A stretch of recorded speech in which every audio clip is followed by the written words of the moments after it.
여러분, 저는 오늘 한평생 가슴에 묻어두었던 이야기 하나를 꺼내려고 합니다. 차마 입 밖으로 내지 못했던 이야기, 자식들 얼굴 때문에 끝까지 감추려 했던 이야기입니다. 그렇지만 이 나이가 되니 알겠더군요. 진실은 끝내 어딘가에서 새어나오게 되어 있다는 것을 말입니다. 제가 오늘 들려드릴 이 이야기는 어느 봄날, 낡은 옷장 하나에서 시작되었습니다. 저는 올해 여든이 되었습니다. 사람들은 저를 순자 할머니라고 부릅니다. 남편이 세상을 떠난 지 벌써 3년이 지났지요. 그 사람의 유품을 정리하던 어느 봄날, 저는 손때 묻은 봉투 하나를 발견했습니다. 누렇게 변색된 종이, 떨리는 글씨, 그리고 그 위에 적힌 한 줄. 내가 떠나거든 큰아들 집 장롱을 꼭 열어봐. 저는 그 자리에 한참을 주저앉아 있었습니다. 남편은 평생 말이 없는 사람이었습니다. 화를 내는 법도 없고 큰 소리 한 번 내지 않는 사람이었지요. 그런 사람이 죽기 3년 전에 저에게 한마디 말도 없이 이런 편지를 써놓았다는 사실이 도무지 믿기지 않았습니다. 봉투를 열어보니 그 안에는 작은 열쇠 하나가 같이 들어 있었습니다. 손바닥 안에 쥐자 차갑고도 단단한 그 무게가 마치 남편이 마지막으로 제게 건네는 손길 같았습니다. 결혼해서 두 자녀를 키웠습니다. 내 큰아들 민준이는 올해 53살이고 작은 아들 도현이는 48살이다. 남편이 살아계실 때 우리 가족은 겉보기에는 화목해 보였습니다. 명절에는 며느리들이 주방에 모여 전을 부치고 손자들이 거실에서 뛰어다녔다. 하지만 남편이 떠난 후 그 모든 풍경은 마치 거짓말처럼 사라졌다. 내 큰아들의 집에 들어가 그 옷장을 열기 전까지 나는 한 달 동안 망설였다. 그날 내가 본 것은 내가 평생 알고 있던 모든 것을 파괴한 것이었다. 그날 내가 본 것은 내가 평생 알고 있던 모든 것을 파괴하는 것이었다. 잠시 후에 옷장 안에서 본 모든 것을 말씀드리겠습니다. 여러분 중 누군가 평생 믿어온 가족의 배신을 느낀 적이 있다면 간단한 댓글을 남겨주세요. 이 나이가 되어서야 깨달았습니다. 가장 가까운 사람이 가장 깊은 상처를 남긴다. 그래서 제발 이 이야기를 끝까지 들어주세요. 남편이 떠난 그날은 유난히 비가 많이 내리던 가을이었습니다. 그 사람은 오랫동안 폐가 좋지 않았습니다.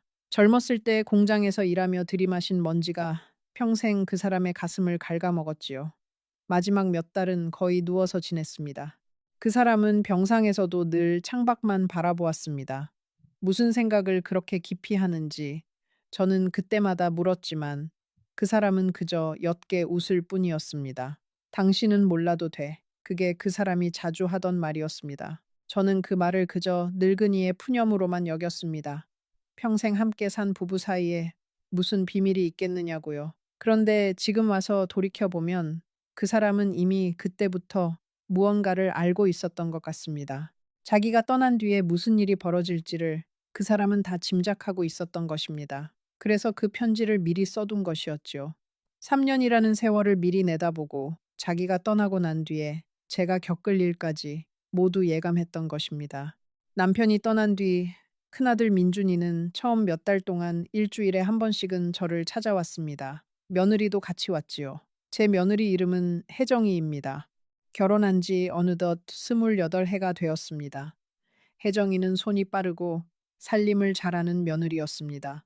시어머니 앞에서 늘 공손했고 명절이면 음식을 가득 해다 날랐지요. 동네 사람들은 다 부러워했습니다. 순자 할머니는 며느리 복이 있다고요. 저도 그렇게 생각했습니다. 정말로요. 그런데 남편이 떠나고 1년쯤 지나자 큰아들 부부의 발걸음이 뜸해졌습니다. 처음에는 일이 바빠서 그러려니 했습니다. 회사 사정이 어렵다고 했고 손주들 학원비도 만만치 않다고 했으니까요. 그러다 어느 날 큰아들이 저에게 전화를 했습니다. 어머니, 그 집을 좀 정리하시면 어떨까요? 혼자 사시기엔 너무 크고 관리도 힘드시잖아요. 그 말이 어찌나 부드럽고 다정하게 들리던지요. 저는 그저 아들이 어미를 걱정해서 하는 말인 줄로만 알았습니다. 그 집은 남편과 제가 40에 가까이 살아온 곳입니다. 처음 신혼살림을 시작할 때는 작은 방 한 칸짜리 셋방이었지요. 남편이 한 푼 두 푼 모아서 손에 굳은 살이 박이도록 일해서 마련한 집이었습니다. 마당에는 남편이 직접 심은 감나무가 있고 부엌 창문 너머로는 봄이면 살구꽃이 흐드러지게 피었습니다. 그 집에는 우리 부부의 청춘과 자식들의 어린 시절이 그대로 스며 있었습니다. 그런데 큰아들은 그 집을 정리하라고 했습니다. 시세보다 조금 싸게라도 빨리 처분하는 게 좋겠다고요. 저는 그때까지만 해도 큰아들 말을 따를 생각이었습니다. 늙은 어미가 자식 말을 안 듣고 무슨 고집을 부리겠습니까? 그런데 바로 그 무렵 남편의 옷장을 마지막으로 정리하다가 그 편지를 발견한 것입니다. 누렇게 변색된 봉투, 떨리는 글씨, 그리고 작은 열쇠. 저는 그 편지를 며칠 동안 손에 쥐고만 있었습니다. 가슴이 두근거리고 손이 떨려서 도저히 큰아들 집에 갈 엄두가 나지 않았습니다. 그러던 어느 날 저는 마음을 굳혔습니다. 남편이 죽기 3년 전에 이 편지를 썼다는 것, 그리고 죽는 순간까지 저에게 한마디도 하지 않았다는 것. 그것은 분명 무슨 까닭이 있는 일이었습니다. 저는 큰아들 집에 전화를 걸었습니다. 민준아, 오늘 저녁에 잠깐 갈란다. 너희 집에 들러서 뭐 좀 찾아볼 게 있어. 전화기 너머로 큰아들의 목소리가 잠시 멈칫하는 게 느껴졌습니다. 그저 제 기분 탓이라고 생각했습니다. 그렇지만 지금 돌이켜보면 그때 이미 그 아이는 무언가를 짐작하고 있었던 것 같습니다. 큰아들 집은 우리 집에서 버스로 1시간쯤 걸리는 곳에 있습니다. 새로 지은 아파트 단지 안에 20층짜리 건물이지요. 결혼하고 처음에는 작은 빌라에서 시작했는데 몇 년 전 갑자기 형편이 좋아졌다며 이 아파트로 이사를 갔습니다. 저는 그때 아들이 회사에서 승진을 했나 보다 했지요. 그런데 그 이사에 무슨 사연이 숨어 있었는지는 그날 장롱을 열기 전까지 짐작도 못했습니다. 대문을 열어준 사람은 며느리 혜정이었습니다. 어머니, 어쩐 일이세요? 미리 말씀 좀 하시지. 혜정이는 그렇게 말하며 저를 맞았지만 그 눈빛은 평소와 달랐습니다. 어딘지 모르게 굳어 있었고 손은 가만히 있지 못하고 자꾸 앞치마 자락을 만지작거렸습니다. 저는 모르는 척 했습니다. 아, 잠깐 들렀어. 너희 시아버지 옛날 물건 중에 큰아들 집에 둔 게 있어서 그것 좀 찾아보려고. 혜정이의 얼굴이 순간적으로 굳어지는 것을 저는 보았습니다. 거실에는 큰아들이 앉아 있었습니다. 텔레비전을 보던 그 아이는 저를 보더니 자리에서 일어났습니다. 어머니, 그런 거라면 제가 찾아드릴게요. 어떤 거예요? 큰아들의 목소리는 다정했지만 그 안에는 어딘가 모르게 떨림이 있었습니다. 평생 어미가 자기 자식 목소리에 미세한 떨림을 모를 리가 없지요. 저는 짐짓 모르는 척하며 말했습니다. 별거 아니다. 너희 안방 장롱 안에 너희 아버지가 옛날에 맡겨둔 상자 하나가 있다고 하더라. 내가 직접 좀 봐야겠어. 그 순간 큰아들과 며느리의 눈빛이 마주치는 것을 저는 똑똑히 보았습니다. 짧은 순간이었지만 두 사람 사이에 무언가가 오갔습니다. 그것은 부부 사이에만 통하는 어떤 신호 같았습니다. 큰아들이 황급히 말했습니다. 어머니, 거기에는 그런 거 없어요. 제가 다 확인했어요. 다른 데 두신 거 아니에요? 저는 가만히 그 아이의 얼굴을 바라보았습니다. 평생 어미 앞에서 거짓말을 못하던 그 아이가 이제는 어미 앞에서 거짓말을 하고 있었습니다. 저는 천천히 안방으로 발걸음을 옮겼습니다. 며느리가 뒤에서 무어라 말을 걸었지만 저는 듣지 않았습니다. 안방 문을 열자 그 안에는 큰 장롱이 하나 있었습니다. 짙은 갈색의 오래된 자단목 장롱이었죠. 저는 한눈에 그 장롱을 알아보았습니다. 그것은 원래 우리 집에 있던 장롱이었습니다. 남편의 아버지, 그러니까 시아버님께서 결혼 선물로 만들어주신 장롱이었죠. 그런데 어느 순간 그 장롱이 큰아들 집으로 옮겨져 있었습니다. 저는 그때까지 그것을 이상하게 여기지 않았습니다. 자식한테 가구 하나 물려준 것뿐이라고 생각했으니까요. 저는 떨리는 손으로 봉투에서 열쇠를 꺼냈습니다. 장롱의 아래쪽에는 작은 서랍이 있었습니다. 평소에는 잘 보이지 않는 장롱 다리 안쪽에 숨겨진 서랍이었지요. 저는 그 서랍에 열쇠를 꽂았습니다. 딸깍 하는 소리와 함께 서랍이 열렸습니다. 그 안에는 누런 봉투들이 차곡차곡 쌓여 있었습니다. 그리고 그 봉투들 위에는 남편의 글씨로 적힌 한 장의 종이가 놓여 있었습니다. 여보, 미안하오. 이걸 당신이 보게 될 때쯤이면 나는 이미 이 세상 사람이 아니겠지. 평생 당신을 속인 내가 무슨 면목으로 이 글을 쓰는지 모르겠소. 그렇지만 진실은 누군가 알아야 하고 그 사람이 당신이어야만 한다는 생각이 들어 이 글을 남기오. 부디 끝까지 읽어주시오. 저는 그 자리에 주저앉았습니다. 다리에 힘이 풀려서 도저히 서 있을 수가 없었습니다. 봉투 안에는 사진이 들어 있었습니다. 한 여자아이의 사진이었습니다. 대략 7, 8살쯤 되어 보이는 단발머리에 빨간 원피스를 입은 아이였습니다. 사진 뒤에는 날짜가 적혀 있었습니다. 지금으로부터 40년쯤 전의 날짜였지요. 그리고 그 옆에 적힌 이름, 수연이. 저는 그 이름을 입속으로 가만히 되뇌어 보았습니다. 수연이. 처음 들어보는 이름이었습니다. 그렇지만 그 사진 속 아이의 눈매가 어딘지 모르게 우리 큰아들 민준이의 어릴 적 얼굴과 닮아 있었습니다. 그 다음 봉투에는 편지들이 있었습니다. 40년에 걸쳐 띄엄띄엄 쓰여진 편지들이었습니다. 누군가 남편에게 보낸 편지들이지요. 글씨체는 점점 변해갔습니다. 처음에는 어린아이의 삐뚤빼뚤한 글씨였다가 점점 어른의 글씨로 바뀌어 갔습니다. 그 편지의 발신인은 모두 같은 이름이었습니다. 수연. 그리고 그 편지 안에서 그 아이는 남편을 이렇게 불렀습니다. 아버지. 여러분, 잠시만 숨을 고르겠습니다. 이 이야기를 하는 지금도 저는 그날의 충격이 그대로 가슴에 남아 있습니다. 평생을 함께 살았다고 믿었던 그 사람에게 제가 모르는 딸이 있었습니다. 그 사실을 알게 된 그 순간 저는 한 가지 의문이 들었습니다. 그렇다면 왜 남편은 이 편지들을 큰아들 집 장롱에 숨겨두었던 것일까? 그리고 왜 큰아들과 며느리는 제가 그 장롱을 여는 것을 그토록 막으려 했던 것일까? 잠시 후에 그 이유를 모두 말씀드리겠습니다. 부디 끝까지 함께 해주세요. 저는 떨리는 손으로 편지들을 한 장 한 장 읽어 내려갔습니다. 가장 오래된 편지부터 시작했습니다. 그것은 어린아이의 글씨로 쓰여진 짧은 편지였습니다. 아버지, 저는 잘 지내요. 어머니가 아버지가 보내주신 돈으로 학용품을 사주셨어요. 고맙습니다. 보고 싶어요. 40년 전 어느 봄날에 쓰여진 편지였습니다. 그때 저는 큰아들 민준이를 임신하고 있었지요. 저는 그 자리에 한참을 앉아 있었습니다. 머릿속이 하얘져서 아무 생각도 나지 않았습니다. 그러다 문득 옛날 일들이 하나하나 떠오르기 시작했습니다. 남편이 한 달에 한 번씩 시골에 다녀온다고 했던 일, 출장이라며 며칠씩 집을 비우던 일, 월급 봉투에서 늘 일정한 액수가 모자라곤 했던 일.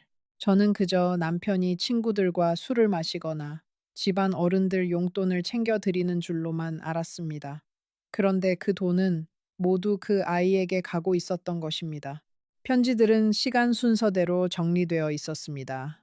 어린아이의 편지는 점점 청소년의 편지가 되었고, 청소년의 편지는 어른의 편지가 되었습니다. 어떤 편지에는 그 아이가 학교에서 받은 상장이 같이 들어 있었습니다. 어떤 편지에는 졸업식 때 찍은 사진이 들어 있었습니다. 그 아이의 모습은 사진 속에서 점점 자라났습니다. 단발머리 소녀가 교복을 입은 여학생이 되고, 여학생이 대학생이 되고, 대학생이 한 아이의 엄마가 되어가는 모습을 저는 차례로 보았습니다. 가장 최근의 편지는 10년 전의 것이었습니다. 그 편지에서 수연이는 이렇게 썼습니다. 아버지, 어머니께서 오랜 병환 끝에 며칠 전 돌아가셨어요. 마지막 순간까지 아버지를 원망하지 않으셨어요. 오히려 아버지께 누가 될까봐 단 한 번도 찾아가지 못하셨던 것을 미안해 하셨어요. 어머니는 평생 아버지를 사랑하셨답니다. 그렇지만 아버지의 가정을 깨뜨리고 싶지 않으셔서 끝까지 그늘 속에서 살다 가셨어요. 저는 어머니의 뜻을 이어 앞으로도 아버지의 본가족에는 절대 모습을 드러내지 않겠어요. 부디 건강하세요. 그 편지를 읽으며 저는 처음으로 눈물이 흘렀습니다. 저는 그 여자에 대해 한 가지를 알 수 있었습니다. 그 사람은 평생 그늘 속에서 살았던 사람이었습니다. 남편을 만난 것이 언제인지, 어떻게 만났는지는 알 수 없습니다. 그렇지만 그 여자는 자기 자리를 지킬 줄 알았던 사람이었습니다. 한 번도 우리 집에 찾아오지 않았고, 한 번도 자기 존재를 드러내지 않았습니다. 그저 멀리서 자기 딸 하나를 키우며 살았던 것이지요. 저는 그 여자가 누구인지도 모르면서 그 여자의 인생이 가엾어서 한참을 울었습니다. 그렇지만 진짜 충격은 그 다음에 찾아왔습니다. 편지들 아래에는 또 다른 봉투가 있었습니다. 그것은 다른 편지들보다 훨씬 두꺼웠습니다. 봉투를 열어보니 그 안에는 여러 장의 서류가 들어 있었습니다. 부동산 등기부등본, 은행 통장 사본, 그리고 어떤 계약서들이었습니다. 저는 그 서류들을 보며 머리가 어지러워졌습니다. 그것은 우리 부부가 가지고 있던 재산에 관한 서류들이었습니다. 그런데 이상한 것이 있었습니다. 그 서류들에는 모두 큰아들 민준이의 이름이 적혀 있었습니다. 우리 부부의 이름으로 되어 있어야 할 땅이, 우리가 함께 모은 적금이, 심지어 우리가 살고 있던 집의 일부 지분까지도 모두 큰아들 명의로 옮겨져 있었습니다. 그것도 남편이 살아있던 마지막 몇 년 동안에 일어난 일이었습니다. 저는 그 사실을 까맣게 모르고 있었습니다. 서류 사이에는 남편이 쓴 또 다른 메모가 있었습니다. 여보, 이 모든 일은 큰아들이 한 일이요. 내가 병원에 누워 있는 동안 그 아이는 며느리와 함께 우리 재산을 자기 명의로 돌려놓았소. 처음에는 세금 문제 때문이라고 했고, 그 다음에는 상속을 미리 정리해 두는 거라고 했소. 나는 죽기 직전이라 자세히 들여다볼 힘이 없었소. 그렇지만 그 아이는 내가 모르는 사이에 모든 것을 가져갔소. 내가 이걸 알았을 때는 이미 늦었소. 내가 손을 쓰기에는 몸이 너무 약해져 있었소.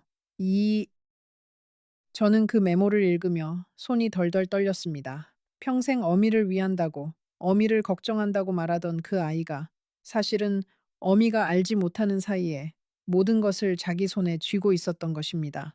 남편이 떠난 뒤로 큰아들이 자꾸 그 집을 정리하라고 했던 이유, 그 집을 빨리 처분하고 자기 집 근처로 이사 오라고 했던 이유, 모든 것이 비로소 이해되었습니다. 그 집은 이미 큰아들의 것이었습니다. 저는 그저 그 집에 살고 있는 늙은이일 뿐이었지요. 남편의 메모는 계속 이어졌습니다. 여보, 그렇지만 내가 가장 미안한 것은 다른 것이요. 사실 큰아들은 내 친자식이 아니요. 내가 당신을 만나기 전 잠깐의 인연으로 생긴 아이가 수연이요. 그리고 큰아들 민준이는 당신이 처음 결혼할 때 이미 누군가의 아이를 가지고 있었던 것이요. 당신은 모르고 있었소. 어쩌면 당신도 모르고 있었을지 모르오. 그 시절에는 그런 일이 종종 있었으니까. 시집을 가야 하니까 부모가 시킨 대로 한 것이었을 거요. 저는 그 메모를 읽고는 한참을 멍하니 앉아 있었습니다.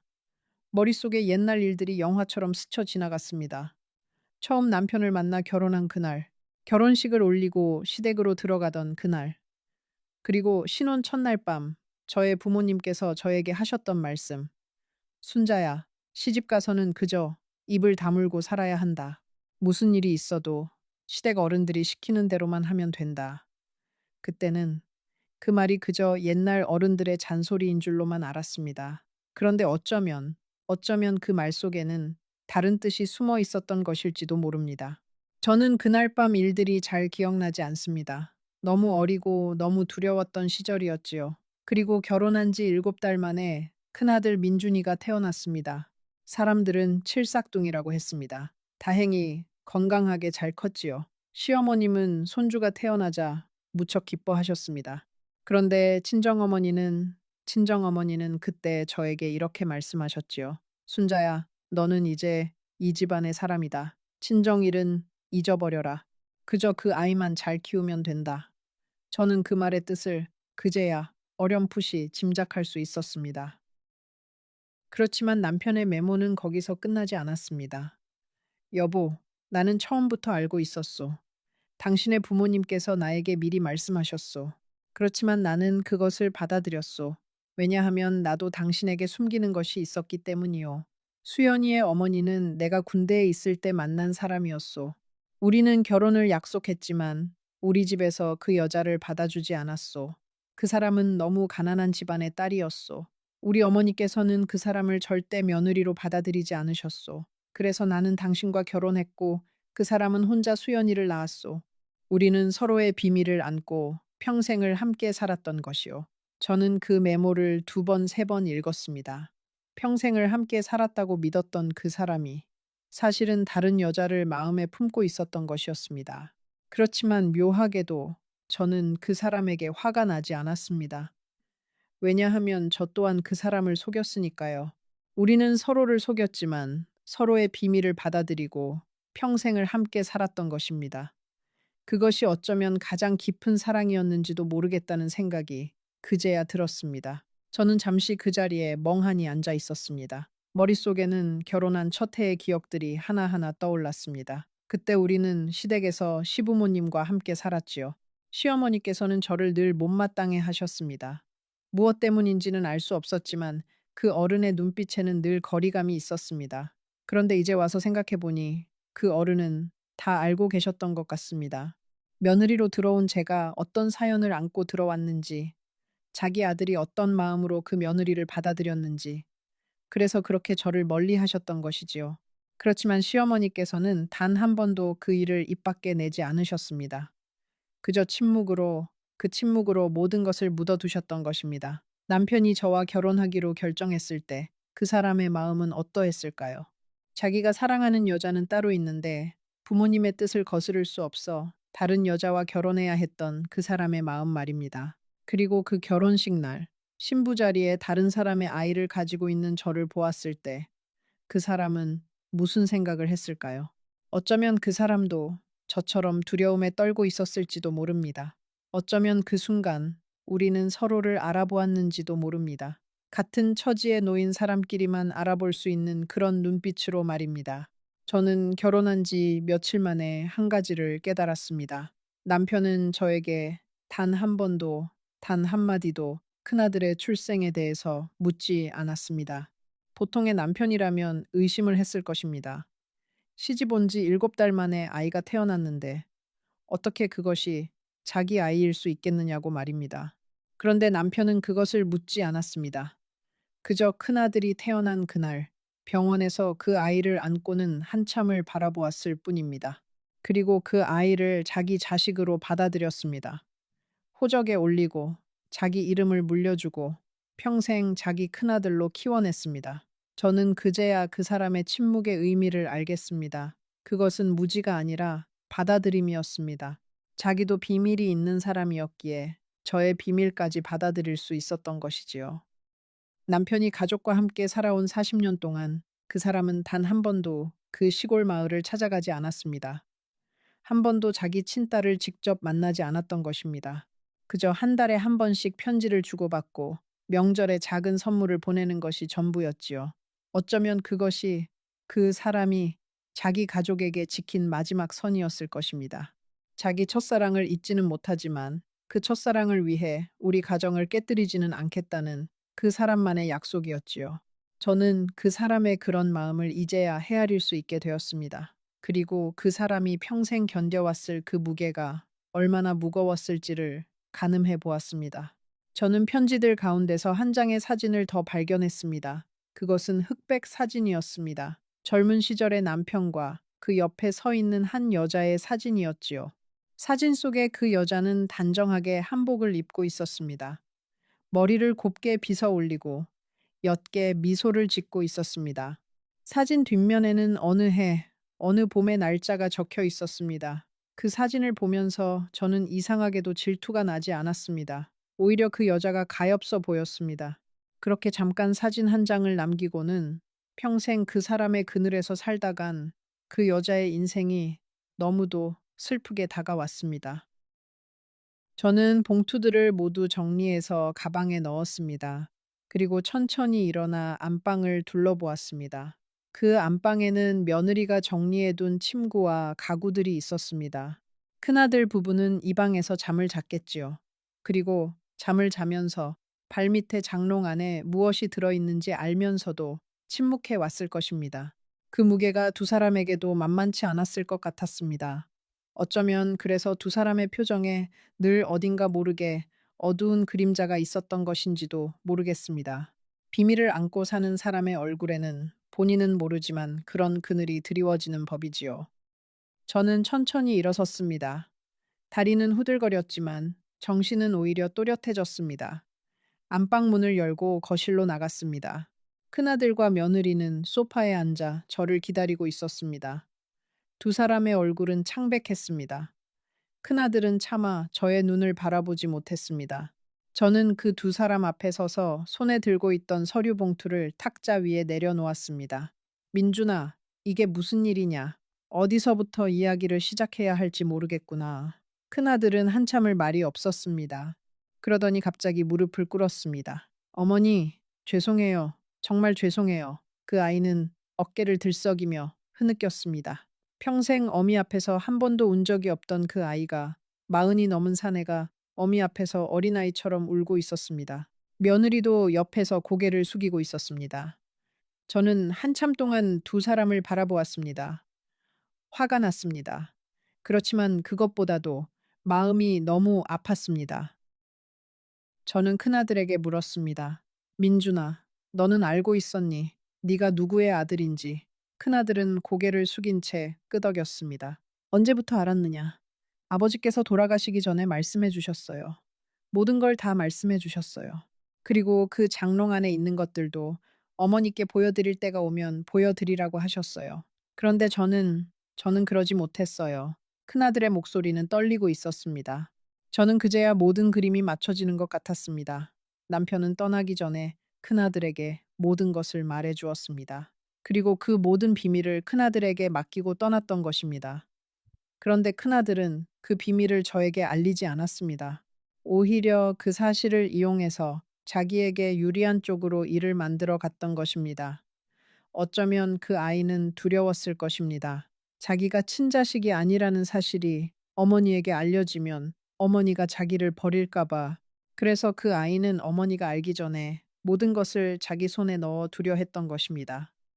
저는 큰아들 옆에 무릎을 꿇고 앉았습니다. 그리고 그 아이의 어깨에 손을 얹었습니다. 민준아, 너는 내가 낳지는 않았어도 내가 40년 동안 키운 내 자식이다.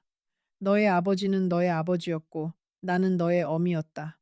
그것은 변하지 않는다. 그렇지만 네가 한 일은 그것은 다른 문제다.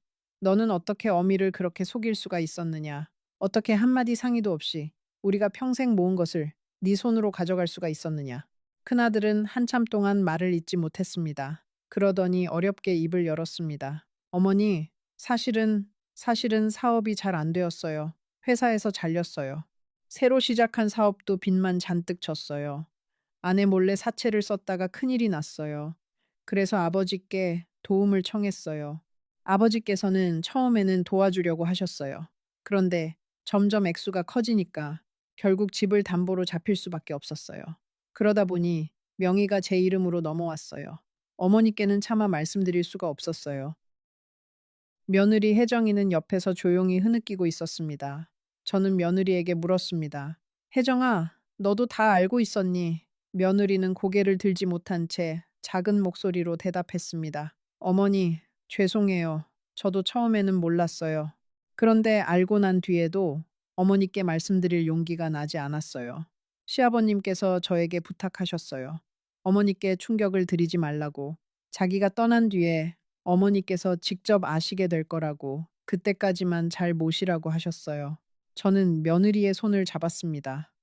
며느리의 손은 차갑게 식어 있었습니다. 그 아이도 그동안 얼마나 마음고생이 심했을지 저는 그제야 헤아릴 수 있었습니다.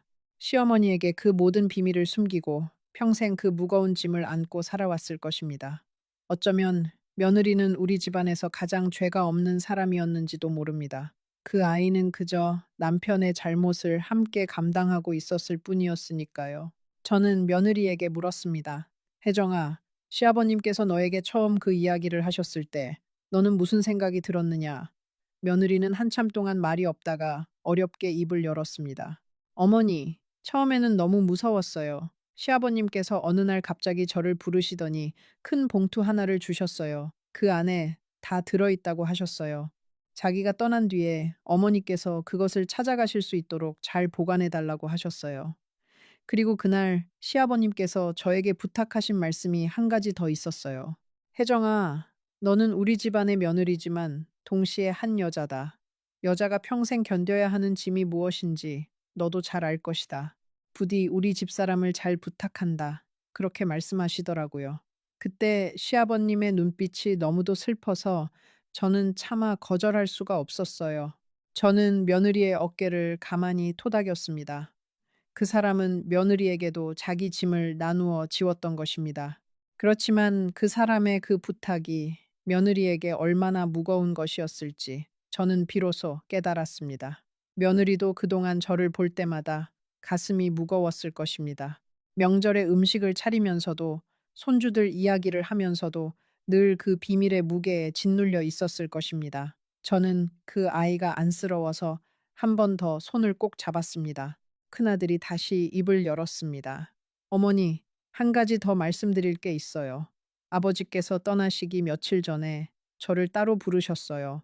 그리고 저에게 모든 이야기를 다 해주셨어요. 어머니의 비밀도, 아버지의 비밀도, 그리고 저의 출생에 대한 진실도. 저는 그날 처음으로 모든 것을 알았어요. 어머니, 저는 그날 충격을 받았어요. 평생 알고 있던 모든 것이 한순간에 무너지는 기분이었어요. 그렇지만 아버지께서는 저에게 이렇게 말씀하셨어요. 민준아, 너는 내가 40년 동안 키운 내 아들이다. 너의 어머니도 너를 40년 동안 키운 너의 어머니이다. 그것은 변하지 않는다. 너는 그저 우리의 자식으로 살아가면 된다. 그렇지만 한 가지만 부탁한다. 내가 떠난 뒤에 너의 어머니가 그 장롱을 열게 되거든. 너는 그저 진실을 말씀드려라. 어머니께서 모든 것을 받아들이실 수 있도록 도와드려라. 그것이 아버지의 마지막 부탁이셨어요. 큰아들의 목소리는 떨리고 있었습니다. 그 아이는 한참 동안 말을 잇지 못하다가 다시 입을 열었습니다. 그런데 어머니, 저는 그 부탁을 지키지 못했어요. 아버지께서 떠나시고 나서 사업이 더 어려워졌어요. 빚쟁이들이 회사로 집으로 찾아왔어요. 저는 막다른 골목에 몰렸어요. 그러다 보니 어머니께 그 진실을 말씀드릴 정신도 없었고, 솔직히 두려웠어요. 어머니께서 그 모든 진실을 아시고 나면 저를 자식으로 받아주시지 않을까봐. 그래서 저는 어머니께 그 진실 대신 거짓말을 하기 시작했어요. 어머니께 집을 처분하시라고 한 것도 그래서 그 돈으로 빚을 갚으려고 했던 거예요. 어머니, 정말 죄송해요. 제가 큰 죄를 지었어요. 저는 큰아들의 얼굴을 가만히 바라보았습니다. 그 아이의 얼굴에는 40년 세월이 고스란히 새겨져 있었습니다. 처음 그 아이를 안았던 그 봄날부터 학교에 들어가던 그날, 군대에 가던 그날, 결혼하던 그날, 손주를 안고 우리 집에 오던 그날, 그 모든 순간들이 한꺼번에 떠올랐습니다. 그 아이는 친자식이 아니어도 제가 40년 동안 키운 제 자식이었습니다. 친자식이라고 해서 더 사랑할 수 있을까? 아니면 친자식이 아니라고 해서 덜 사랑할 수 있을까? 그것은 핏줄의 문제가 아니라 시간의 문제였습니다. 40년을 함께한 시간은 그 무엇으로도 끊을 수 없는 것이었습니다. 저는 천천히 큰아들에게 말했습니다. 민준아, 너는 내 자식이다. 그것은 변하지 않는다. 그런데 네가 한 일은 그것은 다른 문제다. 우리는 이 문제를 천천히 풀어가야 한다. 한 번에 모든 것을 해결할 수는 없다. 그렇지만 한 가지만 약속해 다오. 앞으로는 어머니에게 거짓말을 하지 말거라. 어떤 일이 있어도 어머니에게는 솔직하게 말해. 다오. 그것만 약속해 준다면 어머니는 너를 끝까지 자식으로 안고 갈 것이다. 큰아들은 다시 무릎을 꿇고 흐느꼈습니다. 그날 밤 저는 큰아들 집에서 잠을 잤습니다. 작은 아들 도연이에게는 다음 날 아침 전화를 했습니다. 작은 아들은 모든 이야기를 듣고는 처음에는 분개했습니다. 어머니, 그게 무슨 말씀이세요? 형이 어떻게 그럴 수가 있어요? 당장 경찰에 신고해야 해요. 저는 작은 아들을 가만히 달랬습니다. 도현아, 잠시만 기다려라. 이 일은 천천히 해결하자. 어차피 다 한 가족이지 않니? 미른데 그게인데 작은 아들은 그날 저녁 큰아들 집으로 왔습니다. 형제는 거실에서 마주 앉았습니다. 큰아들은 동생에게 모든 것을 털어놓았습니다. 자신이 친자식이 아니라는 사실, 사업이 실패해서 빚더미에 앉았다는 사실, 그 빚 때문에 아버지의 도움을 받았고 결국 집안의 재산을 모두 자기 명의로 옮기게 되었다는 사실. 작은 아들은 처음에는 형의 말을 끝까지 듣지도 않으려고 했습니다. 그러다 마지막 부분에 가서는 입을 다물었습니다. 한참 동안 두 형제 사이에 침묵이 흘렀습니다. 작은 아들이 먼저 입을 열었습니다. 형이 친자식이 아니라는 건 나도 처음 듣는 이야기야. 그런데 그게 뭐가 중요해? 우리는 40년을 같이 자란 형제잖아. 그건 변하지 않아. 큰아들의 어깨가 다시 떨리기 시작했습니다. 그렇지만 작은 아들은 거기서 멈추지 않았습니다. 네 폴리티 그렇지만 형이 한 일은 다른 문제야. 어머니께 한마디 상의도 없이 모든 걸 가져간 건 그건 형이 잘못한 거야. 그건 인정해야 해. 큰아들은 동생의 말에 고개를 끄덕였습니다. 도현아, 미안하다. 형이 정말 잘못했다. 어머니께도, 너에게도 내가 다시 다 돌려놓을게. 시간이 좀 걸리겠지만 빚을 갚고 나면 어머니 명의로 다시 다 옮겨 놓을게. 약속할게. 저는 두 아들을 바라보며 가만히 듣고 있었습니다. 가슴 한켠이 미어지면서도 한편으로는 다행이라는 생각도 들었습니다. 적어도 두 형제가 등을 돌리지는 않았으니까요. 그날 밤 저는 큰아들 집 손님방에 누워서 한참을 잠들지 못했습니다. 천장을 바라보며 남편이 살아 있었다면 지금 이 순간 무엇라 했을지를 생각해 보았습니다. 그 사람은 아마 아무 말도 하지 않았을 것입니다. 그저 옅게 웃으며 당신은 몰라도 돼 라고 했을 그 미소가 떠올랐습니다. 어쩌면 그 사람은 평생 그 미소 뒤에 너무 많은 것을 숨기고 있었던 것 같습니다. 자기의 죄, 자기의 비밀, 그리고 자기가 사랑했던 또 다른 여자, 그 모든 것을 그 사람은 평생 혼자 짊어지고 갔던 것이지요. 다음 날 아침, 저는 큰아들에게 한 가지 부탁을 했습니다. 민준아, 한 가지만 들어다오. 그 수연이라는 아이, 지금 어디 살고 있는지 알 수 있겠니? 한 번만 만나보고 싶구나. 큰아들은 잠시 망설이더니 대답했습니다. 어머니, 사실은 아버지께서 마지막에 그 누나의 연락처를 저에게 주셨어요. 혹시 어머니께서 만나고 싶어 하시면 알려드리라고요. 그런데 저는 솔직히 말씀드리면 그 누나가 저희 집안에 들어오는 게 싫었어요. 그래서 어머니께도 말씀을 안 드렸어요. 저는 큰아들에게서 그 연락처를 받았습니다. 그것은 어느 작은 시골 마을의 주소였습니다. 휴대전화 번호도 있었습니다. 저는 며칠을 망설였습니다. 만나야 할까? 만나지 말아야 할까? 만나서 무슨 이야기를 해야 할까? 평생 모르고 살았던 사람, 그렇지만 어쩌면 평생 알고 있었던 것보다 더 우리 가족과 깊이 얽혀 있던 사람. 저는 그 사람을 만나고 싶기도 했고 두렵기도 했습니다. 그 다음 주, 저는 결국 그 시골 마을로 향했습니다. 작은 아들 도연이가 운전을 해주었습니다. 가는 길에 우리는 별로 말이 없었습니다. 작은 아들도 무슨 마음으로 어미를 그곳에 데려가는지 자기 자신도 잘 모르는 것 같았습니다.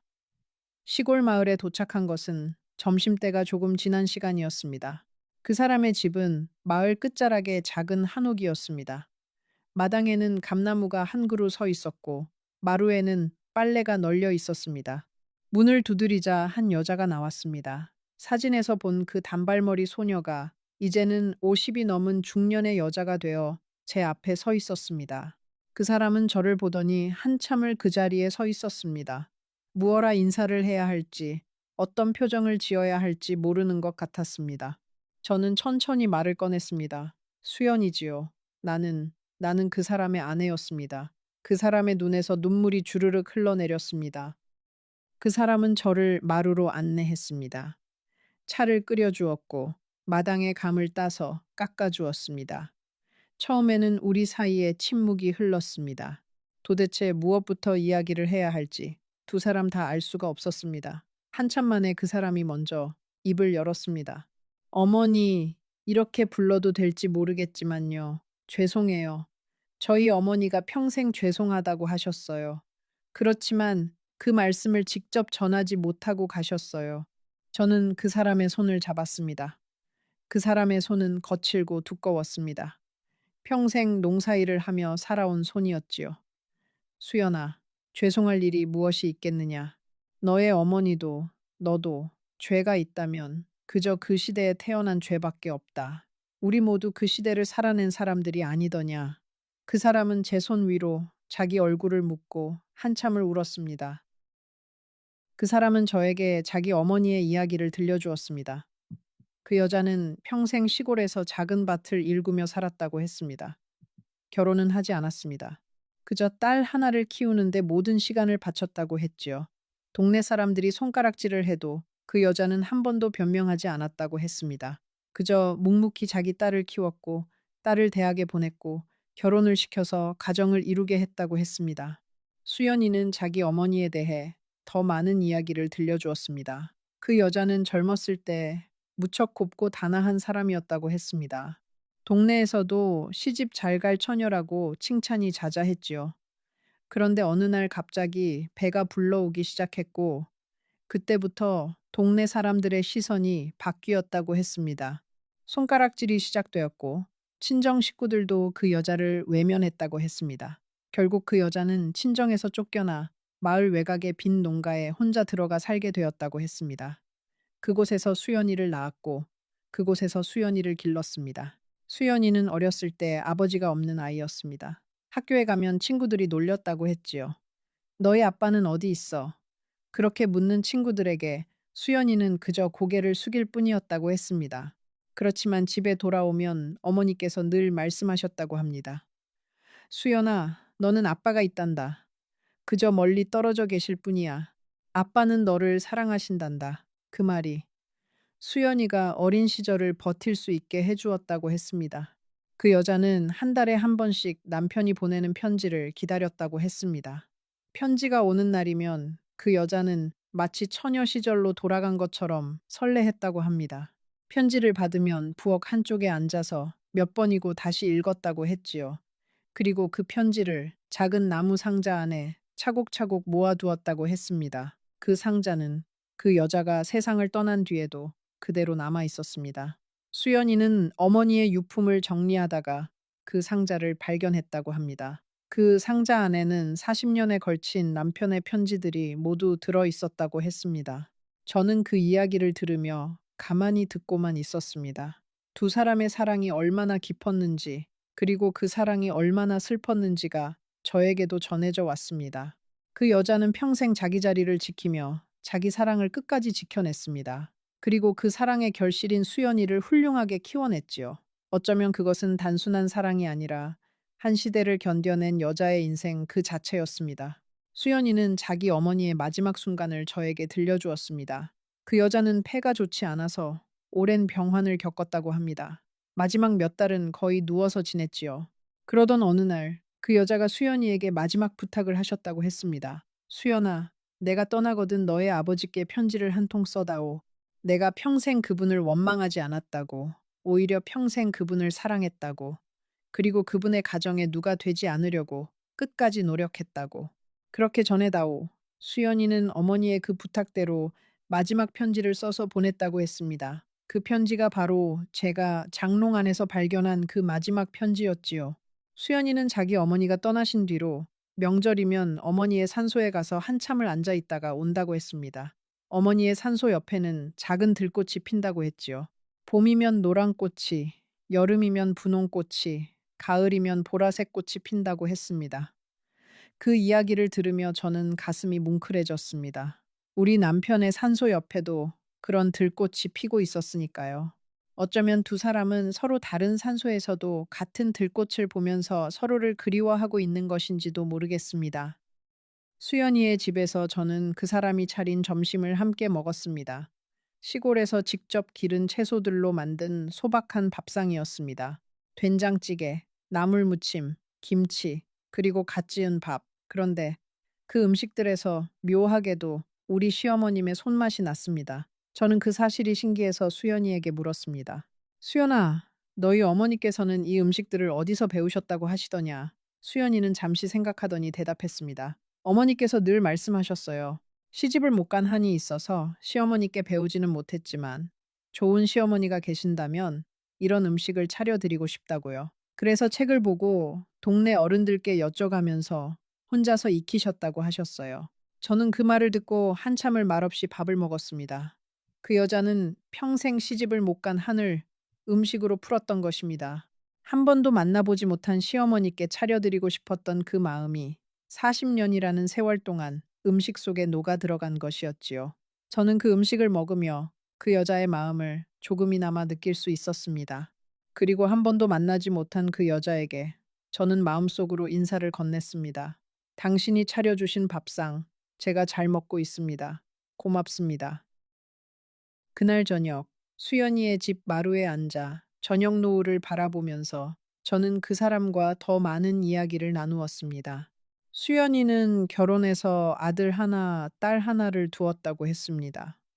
큰아들은 도시에서 직장을 다니고 있고 작은 딸은 아직 대학생이라고 했지요.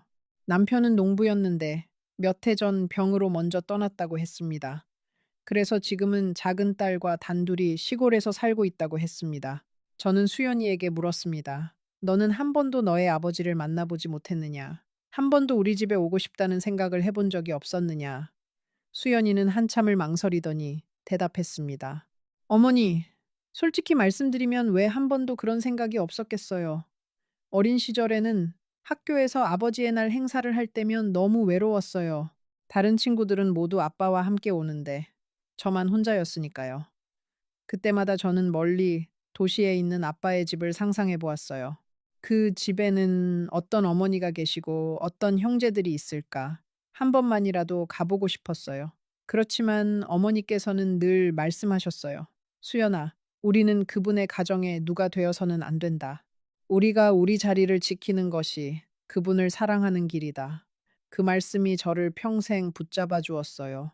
저는 수연이의 손을 다시 잡았습니다. 수연아, 너는 정말 훌륭한 어머니의 딸로 자랐구나. 너의 어머니는 정말 큰 사람이셨다. 그 시대에 그렇게 살아내신다는 것이 얼마나 어려운 일이었겠느냐. 그리고 너도 그 어머니를 잘 따라 그렇게 자라주었으니 정말 대단한 사람이다. 수연이는 다시 눈물을 흘렸습니다. 그리고 너도 그 어머니를 잘 따라 그렇게 자라주었으니 평생 자기 어머니의 인생을 함께 짊어졌던 그 사람의 어깨가 그날 처음으로 가벼워지는 것 같았습니다. 그날 밤 수연이의 집 작은 방에서 저는 잠을 잤습니다. 도연이는 옆방에서 잤고 수연이는 마루에서 잤지요. 저는 잠이 오지 않아서 한참을 천장을 바라보았습니다. 창문 밖으로 시골의 풀벌레 소리가 들렸습니다. 도시에서는 들을 수 없는 그 소리들이 묘하게도 마음을 가라앉혀 주었습니다. 저는 누워서 그동안의 모든 일을 다시 한번 곱씹어 보았습니다. 남편이 떠난 뒤로 저는 한 번도 진짜 잠을 자본 적이 없었던 것 같습니다. 늘 어딘가 모르게 가슴이 답답했고 잠이 들어도 자주 깼습니다. 자식들이 보내는 효도가 어딘지 모르게 부자연스러웠고 며느리들의 인사도 어딘지 모르게 형식적이었습니다. 그런데 이제는 그 모든 것이 이해가 되었습니다. 모두가 비밀을 안고 있었기 때문이었습니다. 비밀이 풀리지 않는 한 그 어떤 관계도 진짜가 될 수 없는 법이지요. 그날 밤 저는 처음으로 깊은 잠에 들었습니다. 그리고 꿈에서 남편을 만났습니다. 그 사람은 젊은 시절의 모습으로 저에게 다가왔습니다. 그리고 저에게 환하게 웃으며 말했습니다. 여보, 고맙소. 정말 고맙소. 그 말 한마디만 남기고 그 사람은 사라졌습니다. 저는 그날 새벽 눈물을 흘리며 잠에서 깼습니다. 그렇지만 그 눈물은 슬픔의 눈물이 아니었습니다. 안도와 감사의 눈물이었지요. 평생 그 사람이 짊어졌던 짐이 이제 비로소 내려놓아진 것 같았습니다. 남편은 그 여자를 평생 잊지 않았다고 했습니다. 한 달에 한 번씩 편지를 보냈고 명절이면 작은 선물을 보냈다고 했습니다. 그렇지만 한 번도 그 시골 마을에 직접 찾아오지는 않았다고 했습니다. 그 여자가 부탁했기 때문이었습니다. 절대로 찾아오지 마세요. 당신의 가정을 깨뜨리고 싶지 않아요. 그 여자는 평생 그렇게 말했다고 했습니다. 그리고 그 약속을 지키며 그 여자는 평생을 살다가 떠났습니다. 저는 그 이야기를 들으며 가슴이 미어졌습니다. 한 여자가 평생을 사랑하면서도 그 사랑을 표현하지 못하고 자기 자리를 지키며 살았던 것입니다. 그것이 그 시대 여자들의 운명이었지요. 저도 그렇게 살았고 그 여자도 그렇게 살았습니다. 우리는 서로 다른 자리에서 같은 한 남자를 위해 평생을 살았던 것입니다. 그것을 깨닫고 나니 그 여자가 미워지지 않았습니다. 오히려 가엾고 또 고마운 마음이 들었습니다. 수연이는 저에게 한 가지 부탁을 했습니다. 어머니, 한 가지만 부탁드려도 될까요? 저는 평생 아버지의 본가족의 짐이 되고 싶지 않았어요. 그래서 지금도 아무 욕심이 없어요. 그저 한 가지만 부탁드릴게요. 1년에 한 번만, 명절에 어머니께 안부 전화 한 번만 드릴 수 있게 해주세요. 그것만으로도 저는 충분해요. 저는 그 사람의 손을 다시 한번 잡았습니다. 수연아, 너는 우리 집안의 짐이 아니다. 너는 그 사람의 딸이다. 그러니 너는 우리 가족이다. 명절에 전화만 하지 말고 가끔은 우리 집에 와서 밥도 먹고 가거라. 우리 큰아들 민준이도 작은아들 도현이도 너의 형제다. 우리 모두 한 가족으로 살아가자꾸나. 그 사람은 다시 한번 울었습니다. 이번에는 슬픔의 눈물이 아니라 안도와 감사의 눈물이었습니다. 저는 그날 그 시골 마을에서 하룻밤을 묵었습니다. 수연이의 집 마루에서 별을 바라보며 저는 남편의 마음을 처음으로 헤아릴 수 있었습니다. 그 사람은 평생 두 여자를 사랑했습니다. 그리고 두 여자에게 모두 미안해하며 살았습니다. 그래서 자기가 떠난 뒤에라도 그 두 여자가 만나기를 바랐던 것입니다. 자기가 살아있는 동안에는 그 만남을 주선할 수 없었지만 자기가 떠난 뒤에라도 두 여자가 서로의 짐을 덜어주기를 바랐던 것이지요. 그래서 그 사람은 그 편지를 썼던 것입니다. 내가 죽으면 큰아들 집 장롱을 열어봐. 그 한 줄에는 그 사람이 평생 짊어졌던 죄책감과 평생 풀지 못했던 응어리와 그리고 떠나기 직전 어렵게 내린 결심이 모두 담겨 있었습니다. 그 사람은 자기가 떠난 뒤에 두 가족이 만나서 서로를 알아가고 서로의 상처를 다독여 주기를 바랐던 것입니다. 그것이 그 사람이 마지막에 남길 수 있는 유일한 선물이었지요. 여러분, 그 뒤로 우리 가족은 어떻게 되었느냐고요? 잠시 후에 마지막 이야기를 모두 말씀드리겠습니다. 그 전에 한 가지만 말씀드리고 싶습니다. 살다 보면 우리는 모두 누군가의 비밀을 안고 살아갑니다. 그리고 그 비밀이 드러나는 날, 우리는 두 가지 선택을 할 수 있습니다. 그 비밀을 미워할 것인지, 아니면 그 비밀까지 끌어안을 것인지, 어떤 선택이 옳은지는 아무도 모릅니다. 그렇지만 저는 그 봄날 한 가지 결심을 했습니다. 끝까지 들어주세요. 서울로 돌아온 뒤 저는 큰아들과 며느리를 다시 불렀습니다. 작은 아들도 함께 불렀지요. 우리는 거실에 둘러앉았습니다.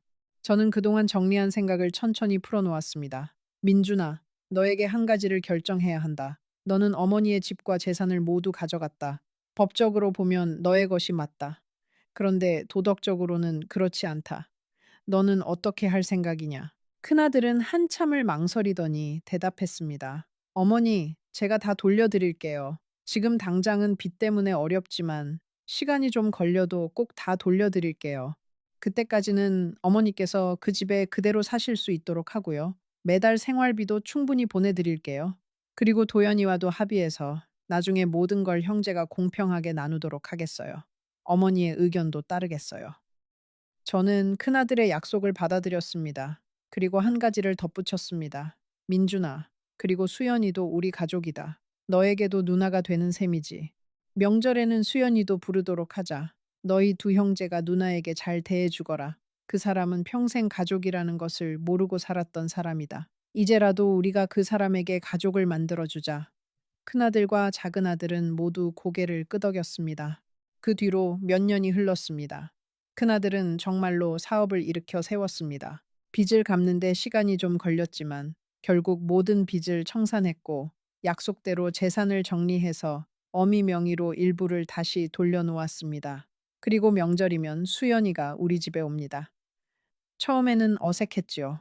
며느리들도 서로 거리를 두는 것 같았고 손주들도 큰 고모를 어떻게 대해야 할지 몰라 했습니다. 그렇지만 시간이 지나면서 우리는 점점 가까워졌습니다. 수연이는 손이 매웠습니다. 그 사람이 우리 집 명절 음식을 도와줄 때면 며느리들이 모두 감탄했습니다. 김치를 담그는 솜씨, 전을 부치는 솜씨, 떡국을 끓이는 솜씨까지 그 사람은 모든 것을 자기 어머니에게서 배운 그대로 하고 있었습니다. 그리고 신기하게도 그 음식 맛이 우리 시어머님의 음식 맛과 닮아 있었습니다. 어쩌면 같은 시대를 살아온 여자들은 같은 손맛을 가지게 되는 것인지도 모르겠습니다. 지난해 추석에는 수연이가 자기 딸을 데리고 왔습니다. 수연이의 딸은 이제 갓 스물이 된 대학생이었습니다. 그 아이는 우리 집에 처음 와서 어색해했지요. 우리 집에 처음 와서 어색해했지요. 그런데 우리 큰 손녀가 먼저 다가가서 말을 걸었습니다. 언니, 같이 영화 보러 갈래요?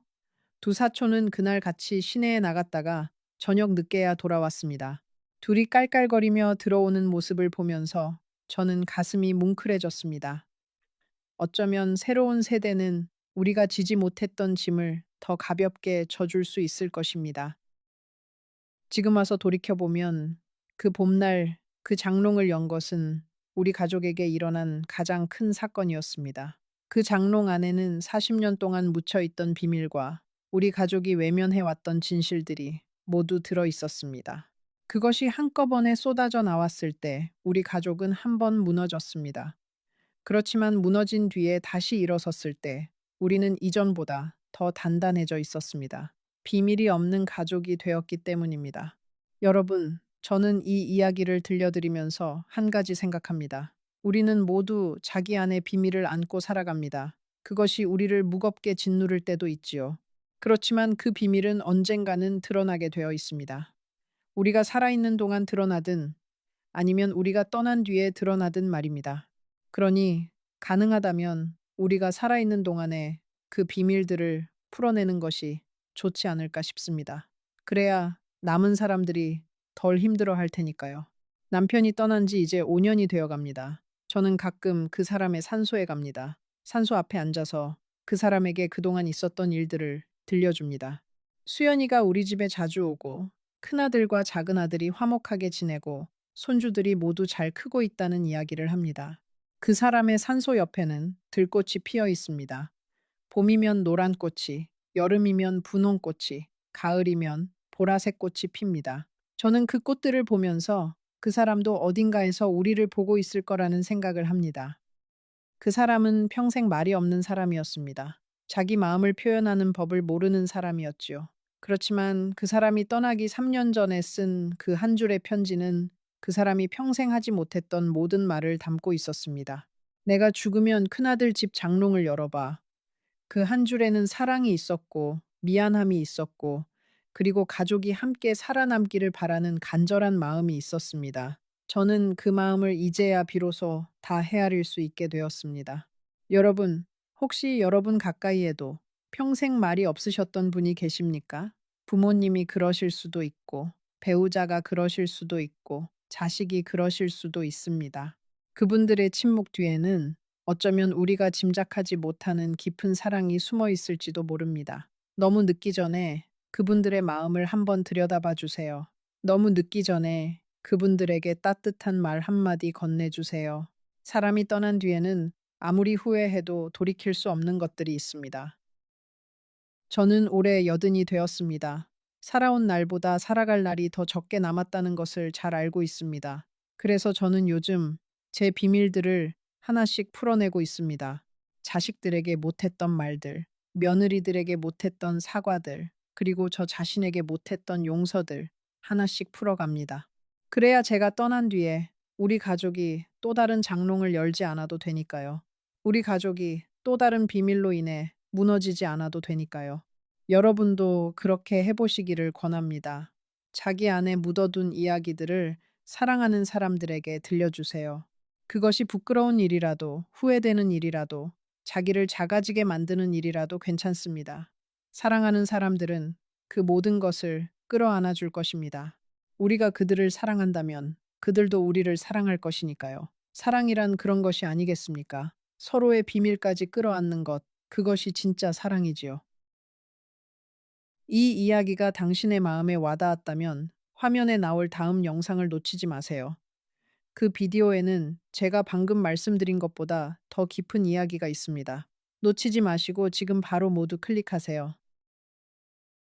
제 이름은 순자입니다.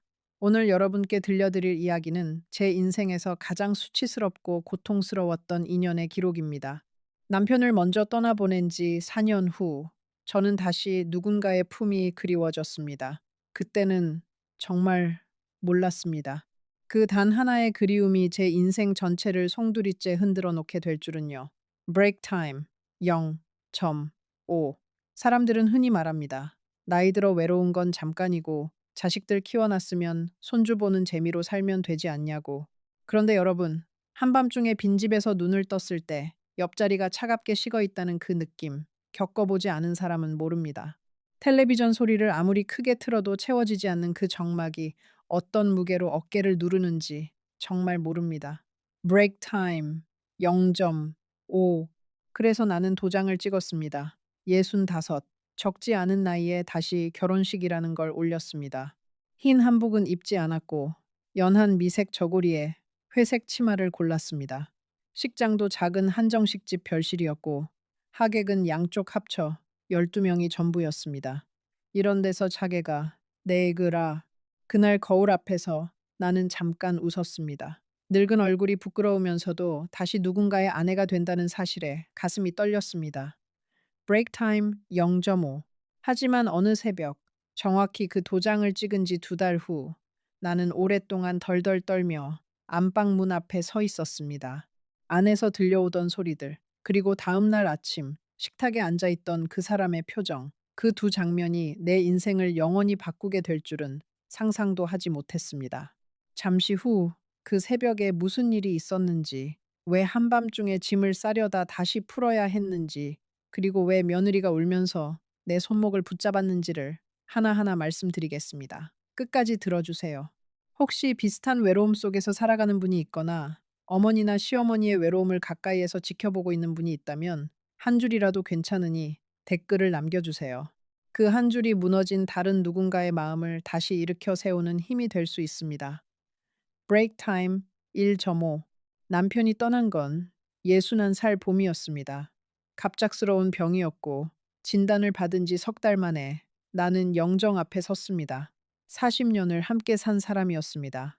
결혼 첫 해에 새방에서 같이 라면 끓여 먹던 기억, 큰아들 낳고 산후조리 못해서 미역국만 끓여주던 그 사람의 서툰 손, 작은 딸 시집 보내고 둘이 마주 앉아 소주 한 잔 기울이던 저녁, 그 모든 시간이 한순간에 사진 한 장이 되어버렸습니다. 브레이크 타임 0.5. 장례식이 끝나고 자식들이 다 돌아간 첫날 밤, 나는 안방 한가운데 앉아서 천장만 올려다봤습니다. 울지도 못했습니다. 눈물이 안 나오는 게 아니라 너무 많이 울어서 더 나올 게 없었던 겁니다. 그날부터 4년 동안 나는 매일 같은 시간에 일어나서 같은 자리에서 밥을 먹었습니다. 살아있는 게 아니라 그냥 시간을 흘려보내고 있었습니다. 브레이크 타임 0.5. 큰아들 내외는 자주 전화를 했습니다. 며느리는 착한 사람이었습니다. 추석이나 설에는 꼭 와서 사흘씩 묵고 갔고 손주들 데리고 와서 안방을 시끌벅적하게 채워주곤 했습니다. 그런데 여러분, 자식이 아무리 효자고 며느리가 아무리 착해도 그들은 그들의 삶이 있습니다. 명절이 끝나고 차 소리가 멀어지면 나는 다시 그 빈 방으로 돌아왔습니다. 손주들 흘리고 간 과자 부스러기 하나를 한참 동안 손바닥에 올려놓고 들여다본 적도 있습니다. 그 부스러기가 마치 사람의 온기 같았습니다. 브레이크 타임 0.5. 작은 딸은 미국에 살았습니다. 영상 통화로 얼굴을 보긴 했지만 화면 너머의 그 얼굴은 만질 수가 없었습니다. 딸이 손주를 안고 흔들면 나도 모르게 손을 뻗었다가 차가운 화면에 손가락이 닿으면 그제서야 정신이 들곤 했습니다. 그렇게 4년이 흘렀습니다. 브레이크 타임 0.5. 4년이라는 시간은 사실 짧은 시간이 아닙니다. 그동안 나는 2번의 추석과 4번의 설을 혼자 보냈습니다. 자식들이 와서 함께 보내기는 했지만 그들이 돌아간 뒤에 그 적막함은 매번 더 깊어졌습니다. 처음 1년은 슬픔으로 보냈고 2년째는 멍하게 보냈고 3년째는 분노로 보냈습니다. 왜 나만 남겨두고 갔느냐고 죽은 남편 사진 앞에서 따져 묻기도 했습니다. 그리고 4년째가 되자 나는 무언가를 해야겠다고 느꼈습니다. 이대로 가면 정말 사람이 아니라 그림자처럼 살다가 갈 것 같았습니다. 브레이크 타임 0.5.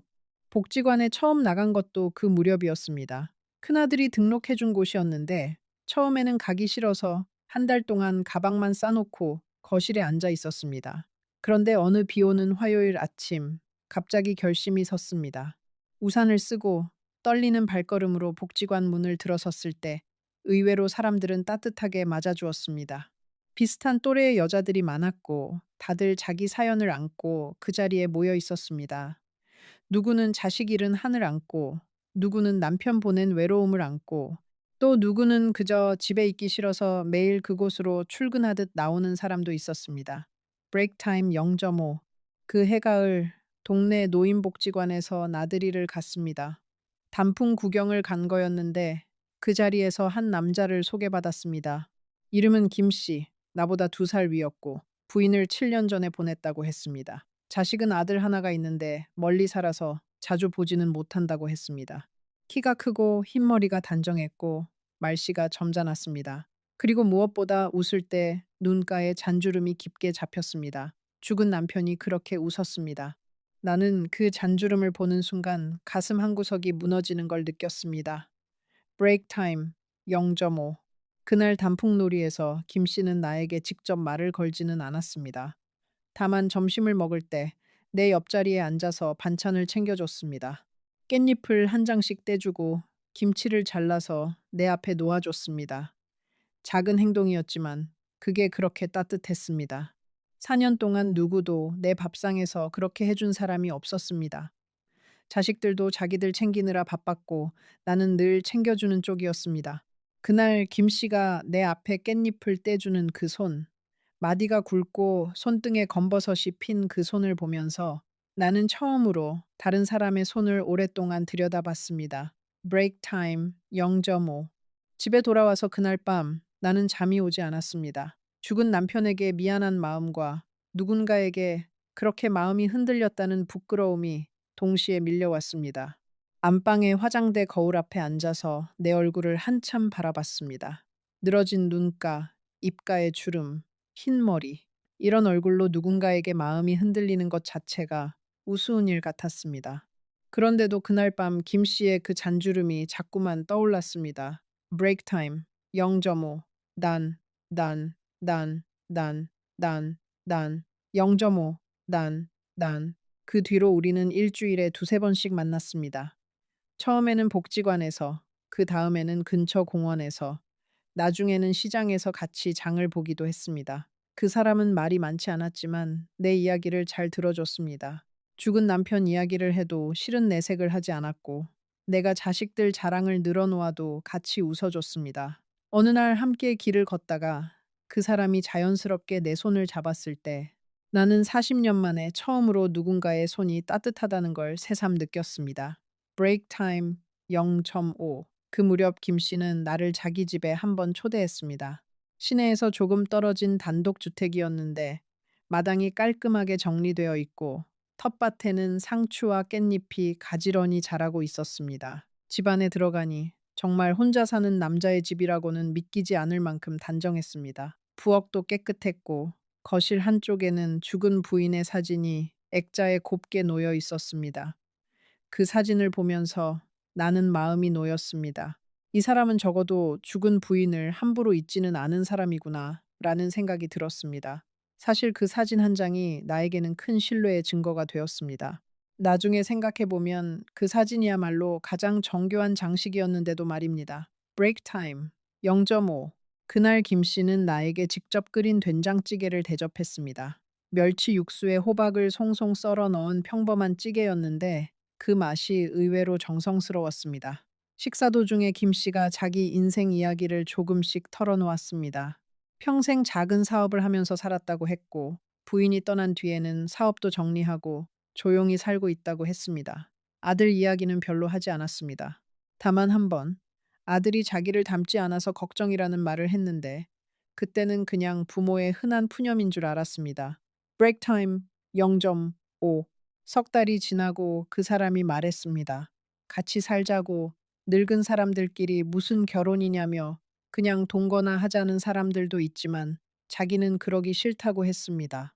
마지막일지도 모르는 인연인데 제대로 식을 올리고 도장을 찍고 살자고 했습니다. 그 말이 어찌나 든든하고 고마웠는지 나는 그 자리에서 고개를 끄덕였습니다. 브레이크 타임 0.5. 문제는 자식들이었습니다. 큰아들에게 전화로 그 이야기를 꺼냈을 때 수화기 너머에서 한참 동안 침묵이 흘렀습니다. 그러더니 큰아들이 작은 목소리로 말했습니다. 어머니, 한번 만나 뵙고 싶다고. 다음 주 토요일에 며느리와 함께 우리 집으로 왔습니다. 김 씨를 마주 앉혀놓고 큰아들은 이것저것 물었습니다. 어디 사시는지, 자제분은 어떻게 되시는지, 건강은 어떠신지. 김 씨는 차분하게 다 대답했습니다. 큰아들은 마지막에 한마디만 했습니다. 어머니가 행복하시다면 저는 반대하지 않겠습니다. 그런데 한 가지만 약속해 주십시오. 어머니를 외롭게 하지 말아 주십시오. 그 말에 김 씨는 고개를 깊이 숙였습니다. 브레이크 타임 0.5.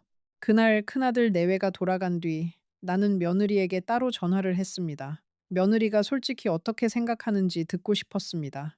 며느리는 한참을 망설이다가 말했습니다. 어머님, 솔직히 말씀드리면 그분이 좋은 사람인지 아닌지는 저희도 잘 모르겠어요. 다만 어머님이 외로우신 건 너무 잘 알고 있으니까 어머님 결정을 존중하려고 해요. 그런데 한 가지만 부탁드릴게요. 결혼하시더라도 통장이나 도장 같은 건 절대 그쪽에 맡기지 마세요.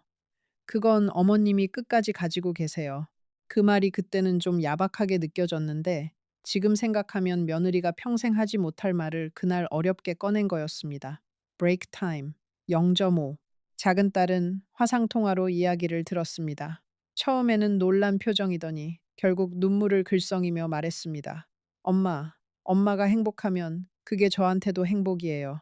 잘 결정하셨어요. 그 말에 나는 한참을 울었습니다. 4년 동안 참아온 외로움이 자식의 그 한마디에 다 무너져 내렸습니다. 다만 작은 딸도 한마디를 덧붙였습니다. 엄마, 그래도 너무 빨리 모든 걸 다 합치지는 마세요. 천천히 시간을 가지고요. 그 말도 그때는 가볍게 들렸는데 2달 뒤에 그 말이 나를 살릴 줄은 몰랐습니다. 브레이크 타임 1. 결혼식 날 나는 미색 저고리를 입었습니다.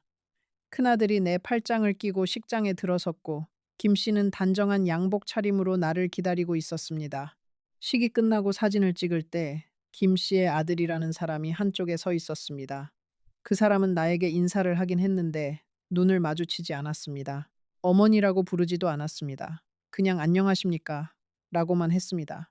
나는 그때 잠깐 가슴이 서늘했지만 결혼식이라는 게 다 그런 거지. 시간이 지나면 자연스러워지겠지. 그렇게 넘겼습니다. 브레이크 타임 0.5. 그 자리에서 김 씨의 아들 옆에 한 여자가 서 있었습니다. 며느리라고 인사를 했는데 그 여자도 나를 똑바로 보지 않았습니다. 두 사람은 식이 끝나자마자 거의 도망치듯 식장을 빠져나갔습니다. 나중에 큰아들이 조용히 말했습니다. 어머니, 저쪽 식구들이 좀 이상한 것 같지 않으세요? 나는 결혼식 날인데 뭐 그러냐고. 다 자기 사정이 있겠지 했습니다. 그런데 큰아들의 그 한마디는 머릿속 한구석에 작은 가시처럼 박혔습니다. 브레이크 타임 0.5. 신혼집은 김 씨가 살던 집이었습니다. 시내에서 조금 떨어진 단독주택이었는데 마당이 있고 작은 텃밭도 있었습니다. 나는 내가 살던 아파트를 정리하지는 않았습니다. 큰아들이 그렇게 하라고 했습니다. 어머니 무슨 일이 있을지 모르니까 집은 그대로 두세요. 새를 놓지도 마세요. 그 말이 그때는 좀 서운했는데 2달 뒤에 그 말이 나를 살렸습니다. 브레이크 타임 0.5. 처음 한 달은 정말 행복했습니다. 아침에 김 씨가 일어나서 마당 쓸고 나는 부엌에서 된장찌개를 끓이고 둘이 마주 앉아서 텔레비전 보면서 밥을 먹었습니다. 저녁에는 함께 동네 산책을 했고 손을 잡고 걸었습니다. 사람들이 우리를 보면서 웃으면 김 씨도 같이 웃었습니다. 나는 그 웃음에 마음이 놓였습니다. 브레이크 타임 0.5. 그 첫 달의 어느 토요일 저녁, 김 씨가 나를 데리고 작은 한식당에 갔습니다. 마당에 등이 걸려 있는 오래된 집이었습니다. 그 자리에서 김 씨는 나에게 작은 반지를 내밀었습니다. 결혼식 때는 정신이 없어서 반지도 제대로 못 주었다며 늦었지만 받아달라고 했습니다. 비싼 물건은 아니었습니다. 가는 금태에 작은 자수정이 박힌 단정한 반지였습니다. 그런데 그 반지를 받는 순간 나는 죽은 남편에게 또 한 번 미안해졌습니다. 동시에 이 사람이 진심이구나 라고 느꼈습니다. 그 반지 하나로 마지막 의심까지 다 풀어버린 셈이었습니다. 지금 생각하면 그 반지값이 얼마나 했을까요? 그 반지값보다 훨씬 큰 액수가 한 달 뒤부터 내 통장에서 빠져나가기 시작했으니까요. 브레이크 타임 0.5. 그 첫 달에 우리는 사진도 많이 찍었습니다. 마당에서, 시장에서, 동네 카페에서. 김 씨는 사진 찍히는 걸 별로 좋아하지 않는 사람이었는데 그 한 달 동안만은 같이 잘 찍어줬습니다. 그 사진들 중 하나를 큰아들 내외에게 보냈더니 며느리가 답장을 했습니다. 어머님, 표정이 정말 밝으시네요. 그 한 줄이 그때는 그렇게 큰 위로가 됐는데 2달 뒤에 다시 그 사진을 보니 김 씨의 표정이 어딘가 어색했다는 걸 알게 됐습니다. 사진 속 그 사람은 웃고 있는데 눈은 웃고 있지 않았습니다. 브레이크 타임 0.5. 이웃들도 우리를 좋게 봤습니다. 옆집에 사는 칠순의 박할머니는 매일 아침마당 너머로 인사를 건넸고 가끔은 텃밭에서 키운 상추를 한 움큼씩 건네주기도 했습니다. 박 할머니가 어느 날 나에게 말했습니다. 세댁, 그 양반 좋은 사람이야. 늙어서 좋은 사람 만나는 게 얼마나 큰 복인 줄 알지? 그 말을 듣고 나는 정말 그렇구나 했습니다. 그런데 두 달이 지난 뒤 그 박 할머니에게 작별 인사도 못하고 그 동네를 떠나야 했습니다. 나중에 큰아들이 박 할머니를 한번 찾아갔을 때 박 할머니가 한참을 한숨을 쉬었다고 합니다. 그러더니 이렇게 말했답니다. 그 양반, 사실은 새댁이 들어오기 전에도 다른 여자를 데려와서 한동안 살았던 적이 있었어. 동네에서 다 아는 일이야. 그 이야기를 듣고 나는 또 한 번 무너졌습니다. 동네 사람들은 다 아는 일을 정작 결혼한 나만 몰랐던 겁니다. 브레이크 타임 0.5. 결혼 첫 한 달 동안의 작은 일들이 지금도 가끔 떠오릅니다. 비 오는 어느 토요일, 김 씨가 시장에서 우산을 사다 주면서 자기는 더 큰 우산이 있으니 같이 쓰자고 한 일. 어느 일요일 새벽 잠결에 일어났더니 김 씨가 안방의 창문을 닫아주고 있던 모습. 어떤 평일 오후 텃밭에서 깻잎을 따다가 손가락이 베어 피가 났을 때 김 씨가 약 상자를 가져와서 직접 반창고를 붙여주던 손길. 그런 작은 친절들이 진짜였는지 다 연기였는지 지금도 잘 모르겠습니다. 어쩌면 그 사람도 그 순간만큼은 진심이었는지도 모릅니다. 사람이라는 건 그렇게 단순하지 않으니까요. 그러나 진심이었다고 해서 그 모든 행동이 용서되는 건 아닙니다. 한 달간의 따뜻함이 그 뒤에 한 달을 지워주지는 않습니다. 브레이크 타임 0.5. 그런데 한 달이 지난 어느 날부터 김 씨의 얼굴에 그늘이 지기 시작했습니다. 처음에는 그냥 피곤한가 보다 했습니다. 나이도 있고 갑자기 생활이 바뀌었으니 그럴 수도 있다 싶었습니다. 그런데 점점 말수가 줄어들었고 식사 시간에도 텔레비전만 들여다봤습니다. 내가 말을 걸어도 단답으로만 대답했습니다. 어느 날 저녁 내가 조심스럽게 물었습니다. 무슨 걱정 있으세요? 그러자 김 씨가 한참을 침묵하더니 작은 목소리로 말했습니다. 아들이 좀 어렵다고. 브레이크 타임 0.5. 그날부터 김 씨의 휴대폰이 자주 울렸습니다. 전화가 오면 김 씨는 마당으로 나가서 받았습니다. 처음에는 그냥 자식 일이라 자기 혼자 처리하고 싶은가 보다 했습니다. 그런데 마당에서 통화하는 김 씨의 얼굴이 점점 어두워졌습니다. 어떤 날은 1시간이 넘게 마당에 서서 통화를 했고 들어올 때는 등이 굽어 있었습니다. 어느 날 저녁 마당 통화를 마치고 들어온 김 씨가 식탁에 앉아서 한참을 그릇만 바라봤습니다. 내가 무슨 일이냐고 물어도 손사래만 쳤습니다. 그날 밤 김 씨는 안방으로 들어오지 않고 작은 방에서 잤습니다. 그 작은 방, 나중에 내가 새벽 2시에 문 앞에 서서 떨었던 그 방이었습니다. 브레이크 타임 0.5. 알고 보니 김 씨의 아들은 사업을 하다가 큰 빚을 졌다고 했습니다. 그것도 결혼식 직전에 알게 된 일이라고 했습니다. 김 씨는 결혼식 당일까지 그 사실을 나에게 숨기고 있었습니다. 나는 충격을 받긴 했지만 그래도 이해하려 했습니다. 자식 일은 부모가 모르는 게 더 이상한 거니까요. 빚이 얼마냐고 물었더니 김 씨가 입을 다물었습니다. 한참 뒤에야 작은 목소리로 말했습니다. 2천만 원만 빌려줄 수 있겠냐고. 브레이크 타임 0.5. 여러분, 2천만 원이라는 돈은 내가 죽은 남편 보험금에서 떼어 모아둔 거의 마지막 비상금이었습니다. 자식들 결혼시키면서 다 쓰고 작은 딸 미국 갈 때 보태주고 그 다음에 남은 돈이 그 정도였습니다. 나는 그 돈을 한 번도 쉽게 생각해 본 적이 없었습니다. 그런데 김 씨가 그 돈을 빌려달라고 했을 때 나는 머뭇거렸습니다. 머뭇거리는 내 모습을 본 김 씨의 얼굴이 잠깐 일그러졌습니다. 정말 짧은 순간이었지만 나는 그 표정을 분명히 봤습니다. 그리고 그날 밤 그 표정이 자꾸 떠올라서 잠이 오지 않았습니다. 브레이크 타임 0.5. 그날 밤 나는 큰아들에게 전화를 할까 한참을 망설였습니다. 새벽 1시쯤이었는데 휴대폰을 꺼내 들었다가 다시 내려놓기를 몇 번이나 했습니다. 자식에게 이런 부끄러운 일을 어떻게 말하나 싶었고 또 한편으로는 결혼한 지 한 달밖에 안 됐는데 벌써 남편 흉을 본다는 게 너무 미안했습니다. 그래서 결국 전화를 하지 못했습니다. 만약 그날 밤 큰아들에게 전화를 했다면 어쩌면 그 다음 한 달이 그렇게 흘러가지는 않았을지도 모릅니다. 그런데 사람이라는 게 부끄러움 앞에서 얼마나 약한지요. 자식에게 약한 모습을 보이기 싫어서 결국 더 큰 일을 만들고 마는 게 부모입니다. 브레이크 타임 0.5. 다음날 아침 나는 결심했습니다. 부부가 됐는데 이런 일로 마음 상하는 게 더 안 좋겠다 싶어서 통장에서 돈을 찾아 김 씨에게 줬습니다. 김 씨는 내 손을 꼭 잡고 고맙다고 2달 안에 갚겠다고 했습니다. 나는 안 갚아도 된다고 자식 일인데 어떻게 갚느냐고 했습니다. 김 씨의 눈에 눈물이 고였습니다. 그 눈물을 보고 나는 다시 마음이 풀렸습니다. 브레이크 타임 0.5. 그날 김 씨에게 돈을 건네고 나서 나는 시장에 갔습니다. 김 씨가 좋아하는 갈치를 사와서 저녁상을 차렸습니다. 갈치를 굽고 시금치를 무치고 된장찌개를 끓였습니다. 김 씨는 그 저녁상을 받고 말없이 한참을 먹었습니다.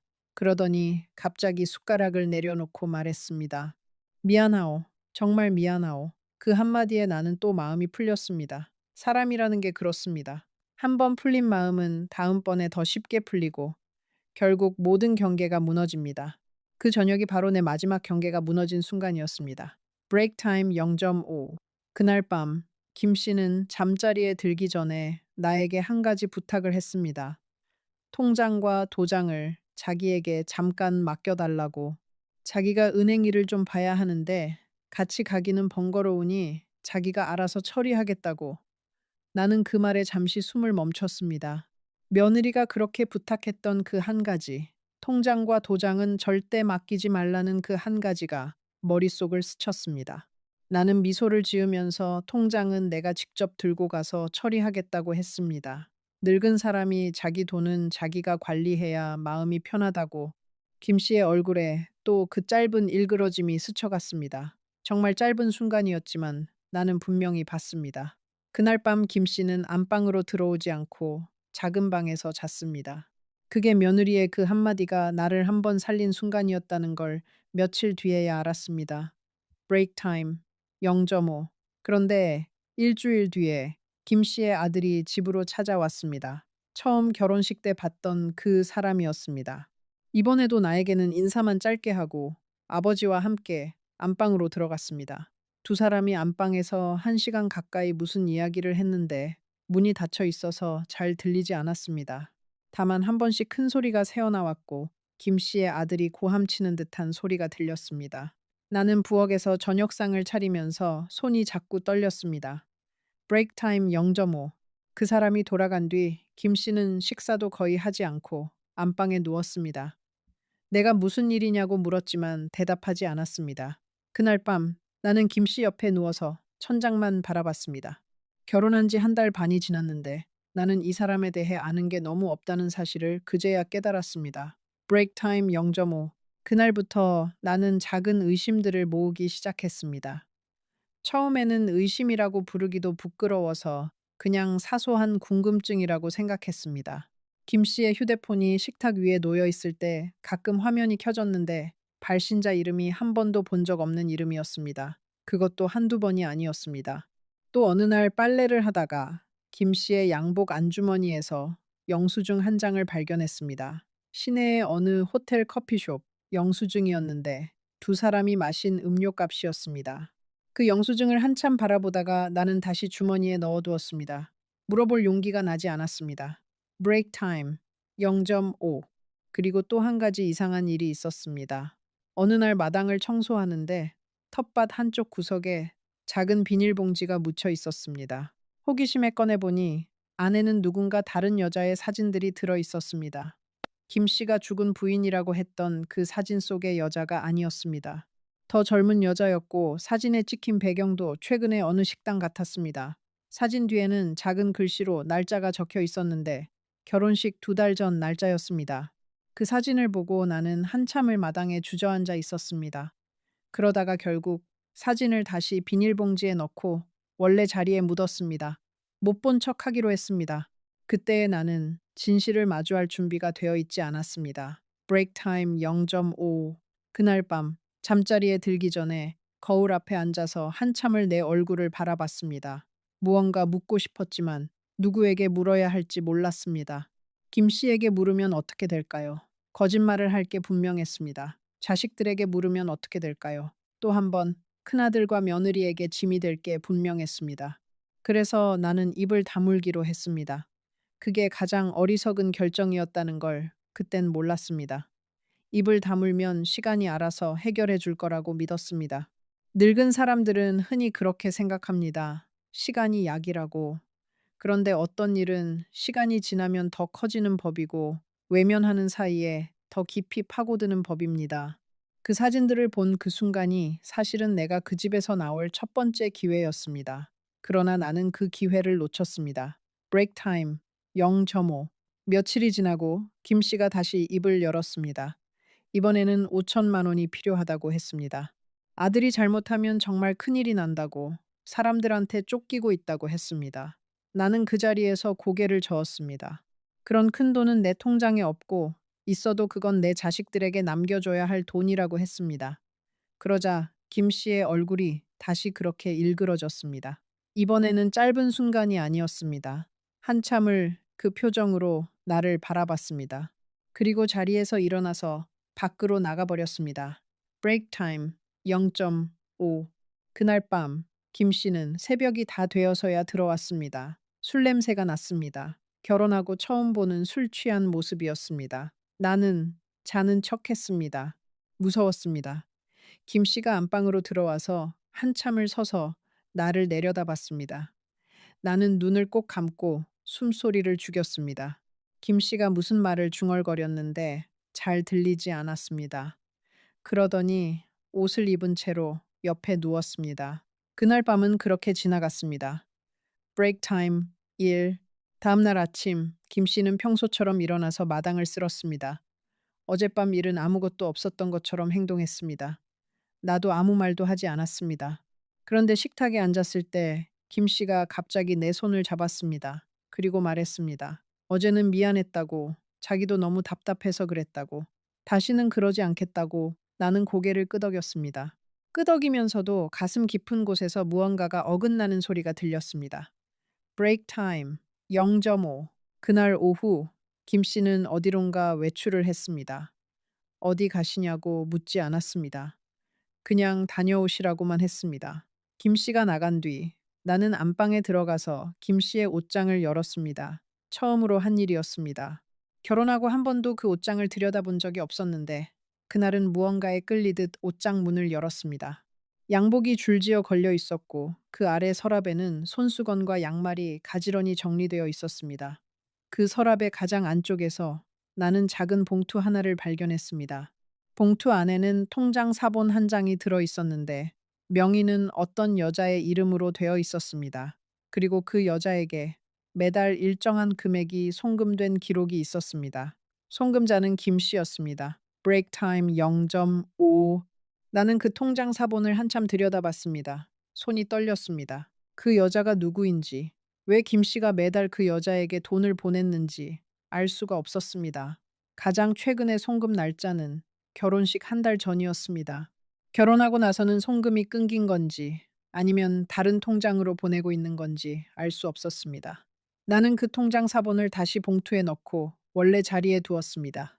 그리고 옷장 문을 닫았습니다. 그날 저녁 나는 평소처럼 저녁상을 차렸습니다.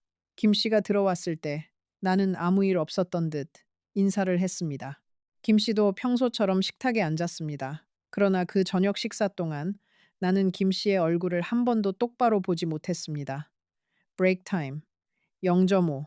잠시 후 여러분께 그 다음 주 새벽에 무슨 일이 있었는지 말씀드리겠습니다. 내가 안방문 앞에 서서 한참을 떨었던 그 새벽 말입니다. 그 전에 여러분께 한 가지만 묻고 싶습니다. 만약 여러분이 내 입장이라면 그 시점에서 어떻게 하셨겠습니까? 짐을 싸서 나오셨겠습니까? 아니면 좀 더 지켜보셨겠습니까? 댓글로 솔직하게 알려주세요. 여러분의 그 한 줄이 비슷한 처지에 있는 다른 분들에게 큰 위로가 됩니다. 브레이크 타임 1. 브레이크. 그 다음 주 화요일이었습니다. 김 씨의 아들이 또 찾아왔습니다. 이번에는 혼자가 아니었습니다. 처음 보는 남자 두 명을 데리고 왔습니다. 양복을 입었는데 양복이 잘 어울리지 않는 사람들이었습니다.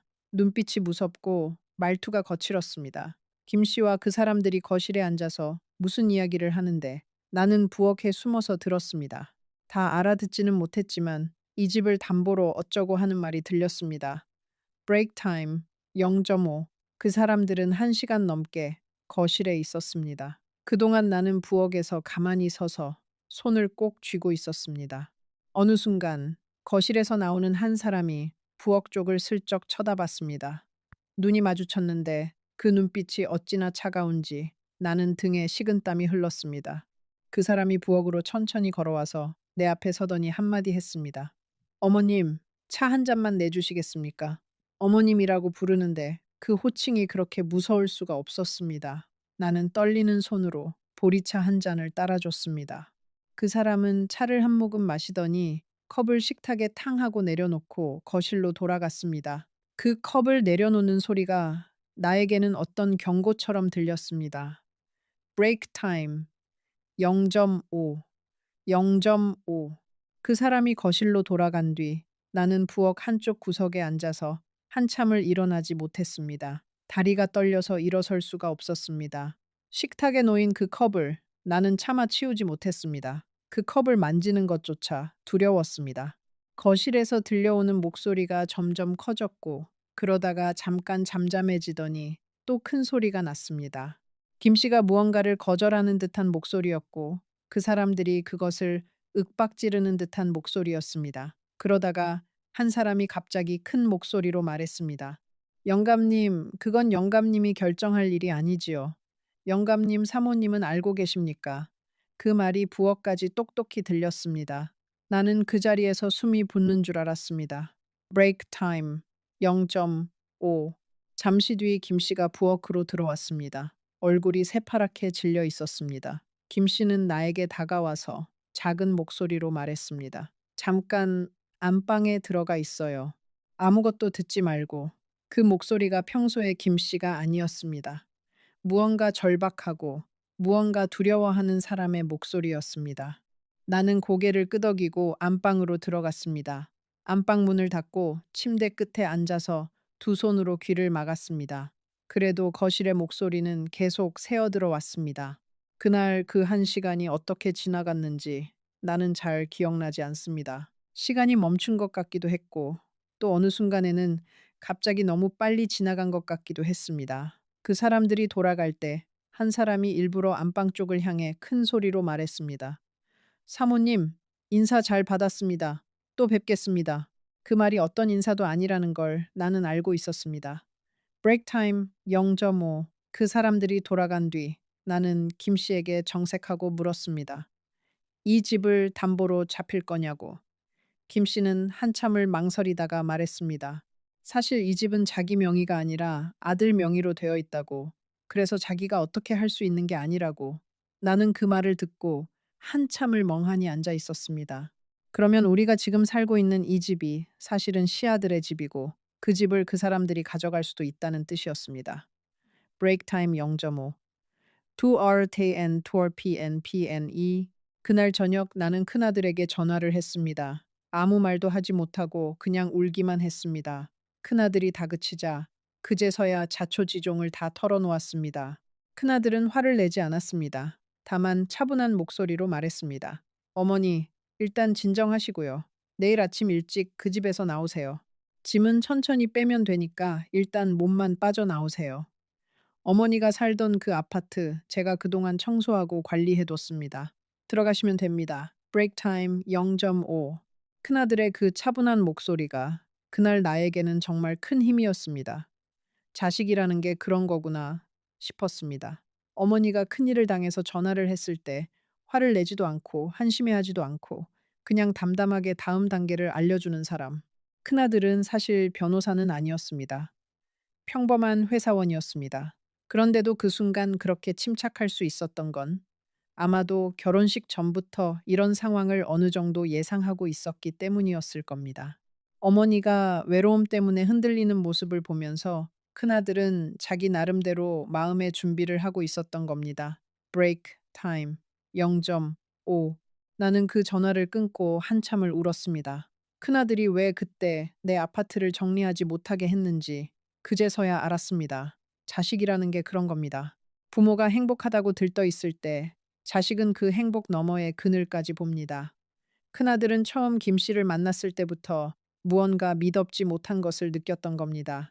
그런데도 어머니가 행복하기를 바라는 마음에 반대하지 못했고 대신 어머니가 돌아올 자리를 남겨뒀던 겁니다. 브레이크 타임 1. 문제의 그 새벽이 그날 밤이었습니다. 새벽 2시쯤이었을까요? 나는 잠결에 무슨 소리를 들었습니다. 안방 옆에 있는 작은 방, 김 씨가 가끔 혼자 들어가서 자던 그 방에서 두런거리는 소리가 났습니다. 김 씨가 누군가와 통화를 하고 있었습니다. 처음에는 잘 들리지 않았는데 점점 목소리가 커졌습니다. 나는 일어나서 그 방문 앞으로 갔습니다. 문에 귀를 대고 들었습니다. 브레이크 타임 0.5. 김 씨가 누군가에게 말하고 있었습니다. 그 사람은 김 씨의 아들이 아니었습니다. 목소리로 보아 여자였습니다. 김 씨가 그 여자에게 말했습니다.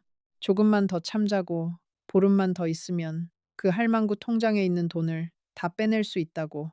그 다음에 같이 떠나자고. 자기도 이 짓을 더는 못하겠다고. 그 여자가 무슨 말을 하는지는 들리지 않았지만 김 씨가 그 여자를 달래는 듯한 목소리였습니다. 브레이크 타임 1. 여러분, 그 순간 내가 어떤 기분이었는지 글로 다 표현할 수가 없습니다. 다리에 힘이 빠져서 그 자리에 주저앉을 뻔했습니다. 그런데 신기하게도 머리는 차가웠습니다. 나는 살금살금 안방으로 돌아와서 이불 속에 누웠습니다. 가슴은 미친 듯이 뛰는데 호흡은 일부러 천천히 했습니다. 자는 척을 해야 했습니다. 1시간쯤 뒤에 김 씨가 안방으로 들어와서 옆에 누웠습니다. 그날 밤 나는 한숨도 자지 못했습니다. 천장만 바라보면서 4년 동안의 그 외로움을 그리고 그 외로움이 어떻게 나를 이 자리까지 끌고 왔는지를 생각했습니다. 브레이크 타임 0.5. 그 새벽 이불 속에서 나는 정말 많은 것을 떠올렸습니다. 죽은 남편이 처음 청혼하던 날의 풍경, 큰아들 첫 돌잔치 때 사진사 앞에서 다 같이 웃던 그 순간, 작은 딸이 미국으로 떠나던 날 공항에서 손을 흔들던 그 모습, 평생을 어떻게든 단단하게 살아왔다고 자부했는데 결국 외로움이라는 한 가지 감정에 무너져 이 자리까지 와 있었습니다. 그게 그렇게 분하면서도 한편으로는 너무나 인간적인 일이라는 생각이 들었습니다. 사람은 누구나 무너질 수 있고 무너졌다고 해서 그 사람이 약한 사람인 건 아니라는 걸 그 새벽에 처음으로 깨달았습니다. 그러자 묘하게도 마음이 차분해졌습니다. 무서움보다 다음 행동에 대한 계산이 머릿속을 채우기 시작했습니다. 브레이크 타임 0.5. 이불 속에서 나는 작은 계획을 세웠습니다. 첫째, 다음날 아침 절대로 평소와 다른 모습을 보이지 말 것. 둘째, 아침 식사를 차리고 나서 자연스럽게 외출 핑계를 만들 것. 셋째, 통장과 도장은 가방 안쪽 깊숙이 넣어두고 옷가지 같은 건 절대로 챙기지 말 것. 옷가지를 챙기면 김 씨가 의심할 테니까요. 넷째, 집을 나서면 골목을 2번 돌아서 큰 길로 나간 뒤에야 택시를 잡을 것. 다섯째, 그 모든 일이 끝날 때까지 절대로 큰 소리를 내지 말 것. 그 5가지를 마음속에서 몇 번이나 되뇌었습니다. 마치 어렸을 적 시험 보기 전에 외운 영어 단어처럼 한 글자도 틀리지 않으려고 애썼습니다. 늙은 사람의 머리가 그날 새벽만큼은 또렷했습니다. 브레이크 타임 0.5. 그러는 사이에 김 씨가 안방으로 들어왔습니다. 옷을 갈아입는 소리가 들렸고 잠시 뒤에 침대에 누웠습니다. 김 씨는 평소처럼 등을 돌리고 누웠고 곧 코 고는 소리가 들렸습니다. 그 코 고는 소리가 그날 새벽에는 그렇게 낯설게 들렸습니다. 한 달 전만 해도 그 소리가 그렇게 든든했는데 그날은 마치 모르는 남자의 숨소리 같았습니다. 결혼이라는 게 도장 한 장으로 시작됐다가 한 번의 깨달음으로 끝나기도 한다는 걸 그 새벽에 처음 알았습니다. 40년을 함께한 죽은 남편과의 인연과 2달 만에 무너진 이 인연이 같은 결혼이라는 이름으로 불린다는 게 그날 밤에는 정말 비현실적으로 느껴졌습니다. 브레이크 타임 0.5.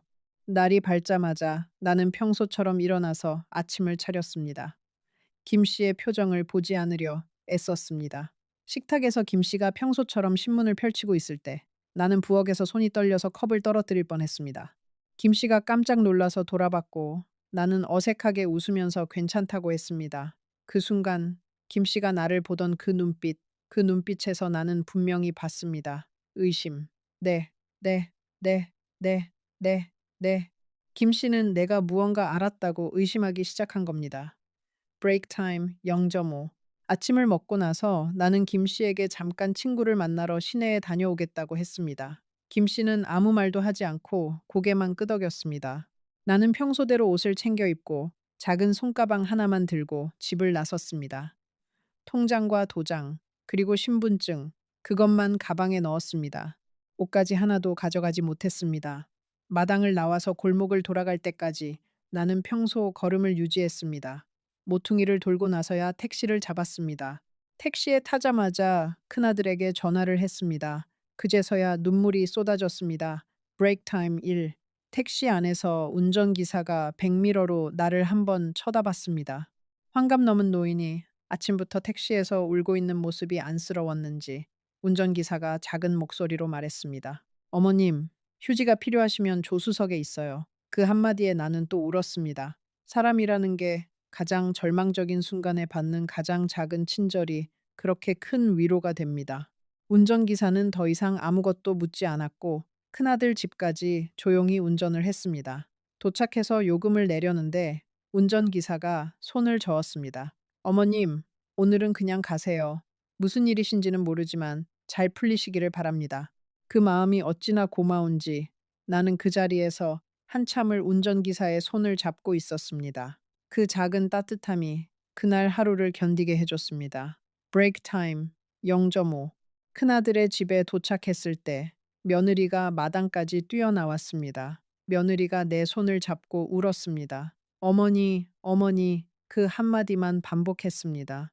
나는 그 자리에 무릎이 꺾여 주저앉았고 며느리는 내 옆에 같이 앉아서 등을 쓰다듬었습니다. 그날 며느리는 나에게 옷도 갈아입혀주고 따뜻한 미음도 끓여줬습니다. 사실 내가 그 집에 도착한 게 오전 10시쯤이었는데 저녁이 될 때까지 한마디도 제대로 하지 못했습니다. 그냥 며느리가 차려주는 밥을 받아 먹고 며느리가 깔아주는 이불에 누웠습니다. 브레이크 타임 0.5.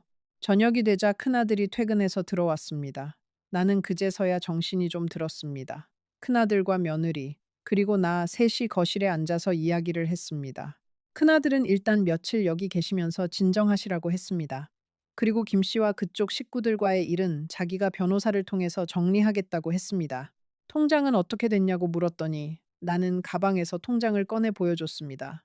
다행히 그 사람들이 손대기 전에 빠져나온 거였습니다. 큰아들이 통장을 보면서 한숨을 쉬었습니다. 어머니, 정말 큰일 날 뻔했네요. 브레이크 타임 0.5.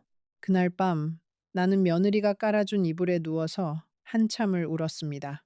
우는 소리가 새어나갈까봐 이불을 머리끝까지 뒤집어 쓰고 울었습니다. 그런데 어느 순간 며느리가 조용히 방으로 들어왔습니다. 며느리는 아무 말도 하지 않고 그냥 내 옆에 누웠습니다. 그리고 내 손을 잡았습니다. 며느리의 손은 따뜻했습니다. 죽은 남편의 손, 그리고 결혼식 날 내 손을 잡았던 김 씨의 손, 그리고 며느리의 손, 평생 누군가의 손을 잡으며 살아왔는데 그날 밤 며느리의 손이 가장 따뜻했습니다. 브레이크 타임 1. 며칠 뒤 큰아들이 변호사와 이야기를 마치고 돌아와서 말했습니다. 어머니, 다행히 결혼식 올린 지 2달밖에 안 됐고 재산이 합쳐지지 않았기 때문에 정리는 어렵지 않다고 합니다. 다만 시간이 좀 걸릴 거라고 합니다. 그리고 그 2천만 원은 돌려받기 어려울 것 같다고 합니다. 나는 고개를 끄덕였습니다. 그 돈은 이미 마음에서 보낸 돈이었습니다. 브레이크 타임 0.5. 큰아들 집에서 머무는 동안 손주들도 매일 학교가 끝나면 내 방으로 들어왔습니다. 큰 손녀는 중학생이었는데 학교에서 있었던 일을 조잘조잘 들려주곤 했습니다. 둘째 손자는 초등학생이었는데 들어오자마자 내 무릎에 앉아서 동화책을 읽어달라고 했습니다. 처음 며칠은 그 손주들의 얼굴조차 똑바로 못 봤습니다. 부끄러워서, 그리고 미안해서. 손주들 보기 부끄럽다는 게 가장 큰 자책이었습니다. 그런데 며느리가 어느 날 저녁 조용히 말했습니다. 어머님, 손주들은 아무것도 몰라요. 그냥 할머니가 우리 집에 놀러 오셨다고만 알아요. 그러니 부끄러워하지 마시고 손주들과 좋은 시간 보내세요. 그 말에 나는 또 마음이 무너졌습니다. 며느리는 손주들에게도 내 자존심을 지켜준 겁니다. 브레이크 타임 0.5. 큰아들 집에서 보내는 매일이 사실 굉장히 단순했습니다. 아침에 일어나서 며느리와 함께 부엌에서 아침을 차리고 큰아들과 손주들을 먹여 보낸 다음 며느리와 둘이 차를 마시며 텔레비전을 봤습니다. 점심은 가볍게 먹었고 오후에는 동네 산책을 다녔습니다. 며느리가 일을 쉬면서 나와 함께 시간을 보내준 거였습니다. 사실 며느리는 작은 회사에 다니고 있었는데 그 2주 동안 휴가를 다 쓰고 나에게 매달려 있었습니다. 나중에 그 사실을 알고 나는 며느리에게 정말 미안하다고 했습니다. 며느리는 웃으면서 말했습니다. 어머님, 그게 휴가지 뭐예요. 어머님 모실 시간이 있는 게 저한테는 큰 휴가예요. 그 한마디에 나는 또 며느리의 손을 잡고 한참을 있었습니다. 브레이크 타임 0.5. 그런데 며칠 뒤 김 씨한테서 연락이 왔습니다. 큰아들이 그 전화를 받았는데 김 씨가 어머니와 통화하고 싶다고 했답니다. 큰아들은 안 된다고 했습니다. 그러자 김 씨가 큰아들에게 한참을 사정했답니다. 한 번만 만나게 해달라고, 자기는 정말 미안하다고. 그 여자는 옛날 알던 사람인데 자기도 마음이 흔들렸을 뿐이라고, 다시 잘해보고 싶다고. 브레이크 타임 0.5. 큰아들은 그 말을 다 듣고 나서 차분하게 말했답니다. 어머니는 그쪽을 다시 만나고 싶지 않으십니다. 그리고 한 가지 알려드리겠습니다. 어머니의 그 통장에 있던 돈은 어머니의 죽은 남편이 평생 일해서 모은 돈이고 어머니가 4년 동안 외로움을 견디면서 한 푼도 손대지 못한 돈입니다. 그 돈을 그쪽 아드님이 가져갔다는 건 그쪽 아드님이 가져간 게 아니라 사실은 그쪽이 가져간 겁니다. 그러니 다시는 연락하지 마십시오. 그 말 끝에 김 씨는 한참을 침묵했고 결국 알겠다고 하고는 전화를 끊었답니다. 브레이크 타임 0.5. 그 이야기를 듣고 나는 큰아들에게 한마디를 했습니다. 잘했다. 그 한마디가 그렇게 나오기까지 며칠이 걸렸습니다. 그동안 나는 계속 자책했습니다. 왜 사람을 그렇게 쉽게 믿었을까? 왜 자식들 말을 더 신중하게 듣지 않았을까? 왜 외로움이라는 그 한 가지 감정에 평생을 일군 모든 것을 걸 뻔했을까? 그런데 며느리가 어느 날 저녁에 나에게 말했습니다. 어머니, 외로워서 그러신 게 무슨 죄예요? 사람이라면 누구나 그래요. 그 말이 왜 그렇게 위로가 됐는지 모릅니다.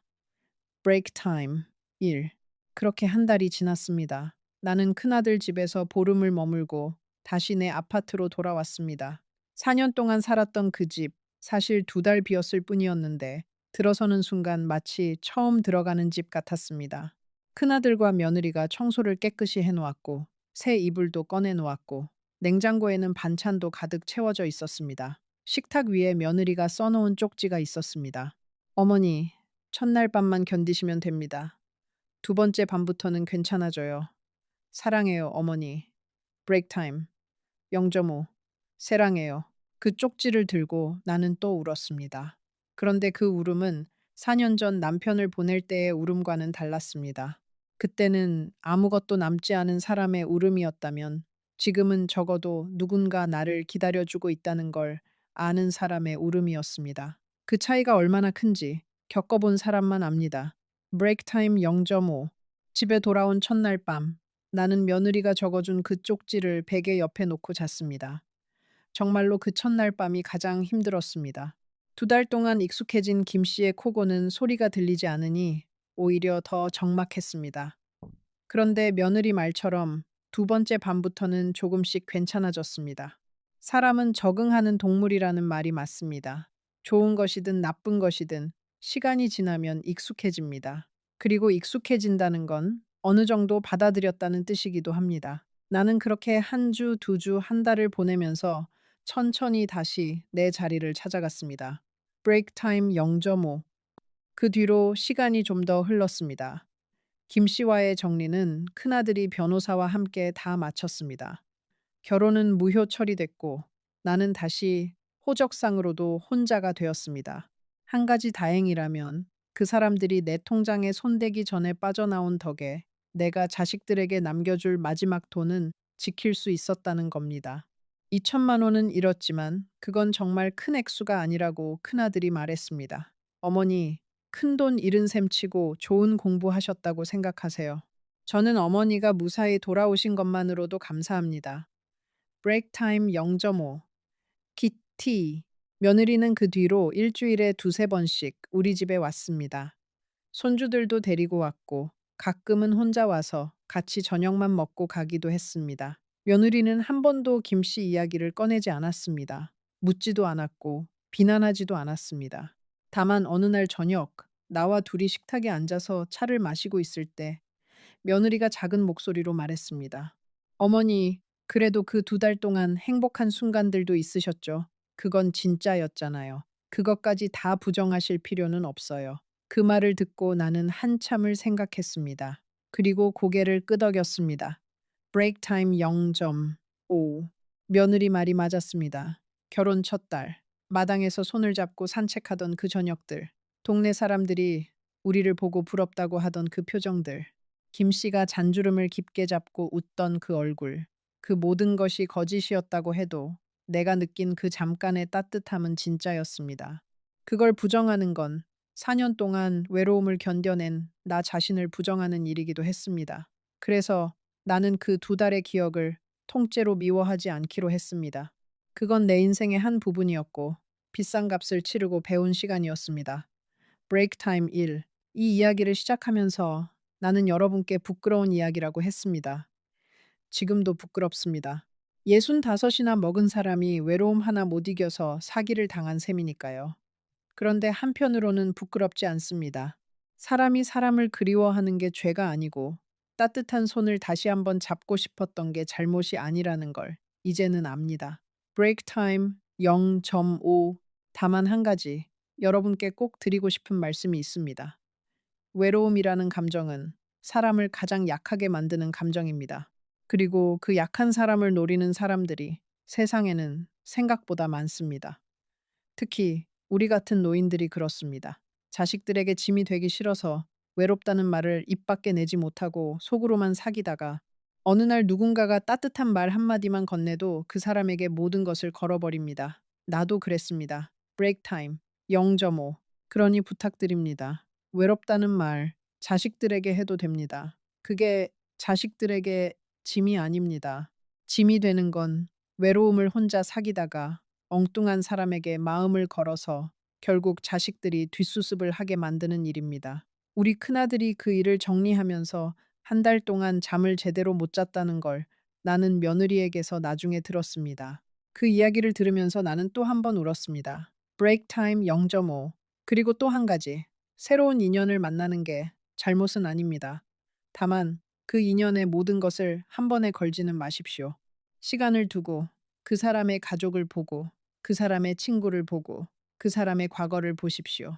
사랑이라는 게 노인들에게는 더 빨리 오는 것 같지만 사실 그건 사랑이 아니라 외로움이 만든 환영일 때가 많습니다. 진짜 사랑은 천천히 와야 합니다. 그게 노인이든 젊은이든 똑같습니다. 브레이크 타임 1. 요즘 나는 다시 그 아파트에서 혼자 삽니다. 아침에 일어나서 마당이 없는 베란다를 닦고 혼자 밥을 차려 먹고 텔레비전을 보다가 가끔 졸기도 합니다. 4년 전과 비슷한 일상이지만 그때와는 다릅니다. 일주일에 한 번씩 며느리가 손주들 데리고 오고 한 달에 한 번은 큰아들이 저녁을 사주고 작은 딸과는 매일 영상통화를 합니다. 외롭지 않냐고요? 외롭습니다. 사람은 누구나 외롭습니다. 그런데 그 외로움을 이제는 다른 방식으로 견디는 법을 배웠습니다. 브레이크 타임 0.5. 저녁에 가끔 죽은 남편 사진을 꺼내놓고 이야기를 합니다. 여보, 내가 두 달 동안 큰일을 칠 뻔했어. 당신이 나를 살린 거지. 큰아들 키울 때 당신이 그렇게 단단한 사람으로 키워놨으니까. 그러면 사진 속의 남편이 빙그레 웃는 것 같습니다. 그 웃음에 나는 조금 위로를 받습니다. 그리고 김 씨라는 사람도 가끔 생각합니다. 미워하지는 않습니다. 그 사람도 그 사람 나름의 사연이 있었겠지요. 자식 때문이라고 했으니까요. 다만 다시 보고 싶지는 않고 그 사람이 어디서든 그 마지막에 좋은 사람으로 돌아가기를 바랄 뿐입니다. 그게 그 사람을 위한 것이기도 하지만 사실은 나 자신을 위한 것이기도 합니다. 누군가를 미워하는 마음을 안고 사는 게 늙은 사람에게는 너무 무겁기 때문입니다. 브레이크 타임 1. 이 이야기를 마치기 전에 한 가지 더 말씀드리고 싶습니다. 그 새벽에 작은 방문 앞에서 김 씨의 통화 내용을 들었을 때 내가 그 자리에서 문을 열고 따져 물었다면 어떻게 됐을까요? 아마 좋게 끝나지 않았을 겁니다. 그 사람들은 이미 계획이 있었고 나는 그 계획을 알아챈 사람이었으니까요. 그날 밤 내가 자는 척을 하고 다음 날 아침 평소처럼 행동하고 친구를 만나러 간다는 핑계로 집을 나선 것은 사실 큰아들이 미리 알려준 방법이었습니다. 만약 무언가 이상하다고 느껴지면 그 자리에서 부딪히지 말고 일단 빠져나오라고 큰아들은 그렇게 미리 일러뒀던 겁니다. 그 말이 그날 새벽 내 머릿속에 떠올랐고 그래서 나는 침착할 수 있었습니다. 브레이크 타임 0.5. 자식이라는 게 그런 겁니다. 부모가 보지 못하는 위험을 미리 보고 부모가 다칠 수도 있는 자리에 그늘을 미리 만들어 둡니다. 자식이 그렇게 한다는 걸 부모는 다 지나고 나서야 압니다. 우리 큰아들도 그 모든 일을 정리하고 나서야 이제는 어머니 마음 편히 사시라는 말을 했습니다. 그 말을 듣고 나는 또 울었습니다. 4년 동안 흘리지 못한 눈물을 2달 사이에 다 흘린 것 같았습니다. 브레이크 타임 1. 여러분, 이 이야기를 들으시면서 어떤 분은 한심하다고 하실 수도 있습니다. 어떤 분은 안타깝다고 하실 수도 있습니다. 어떤 분은 비슷한 일을 겪고 계셔서 가슴이 무너지실 수도 있습니다. 어떤 마음으로 들으셨든 끝까지 들어주셔서 정말 감사합니다. 브레이크 타임 0.5. 마지막으로 이 말을 꼭 남기고 싶습니다. 외로움은 죄가 아니지만 외로움 때문에 판단이 흐려질 수는 있습니다. 그러니 외로울 때일수록 가족에게 손을 뻗으십시오. 자존심 때문에 짐이 되기 싫어서 그 손을 거두지 마십시오. 그 손이 결국 여러분을 살립니다. 나를 살린 건 결국 큰아들의 한 통화와 며느리의 따뜻한 손 한 번이었습니다. 브레이크 타임 1. 이 이야기가 여러분의 마음에 닿았다면 지금 화면에 나타나는 영상을 꼭 봐주세요.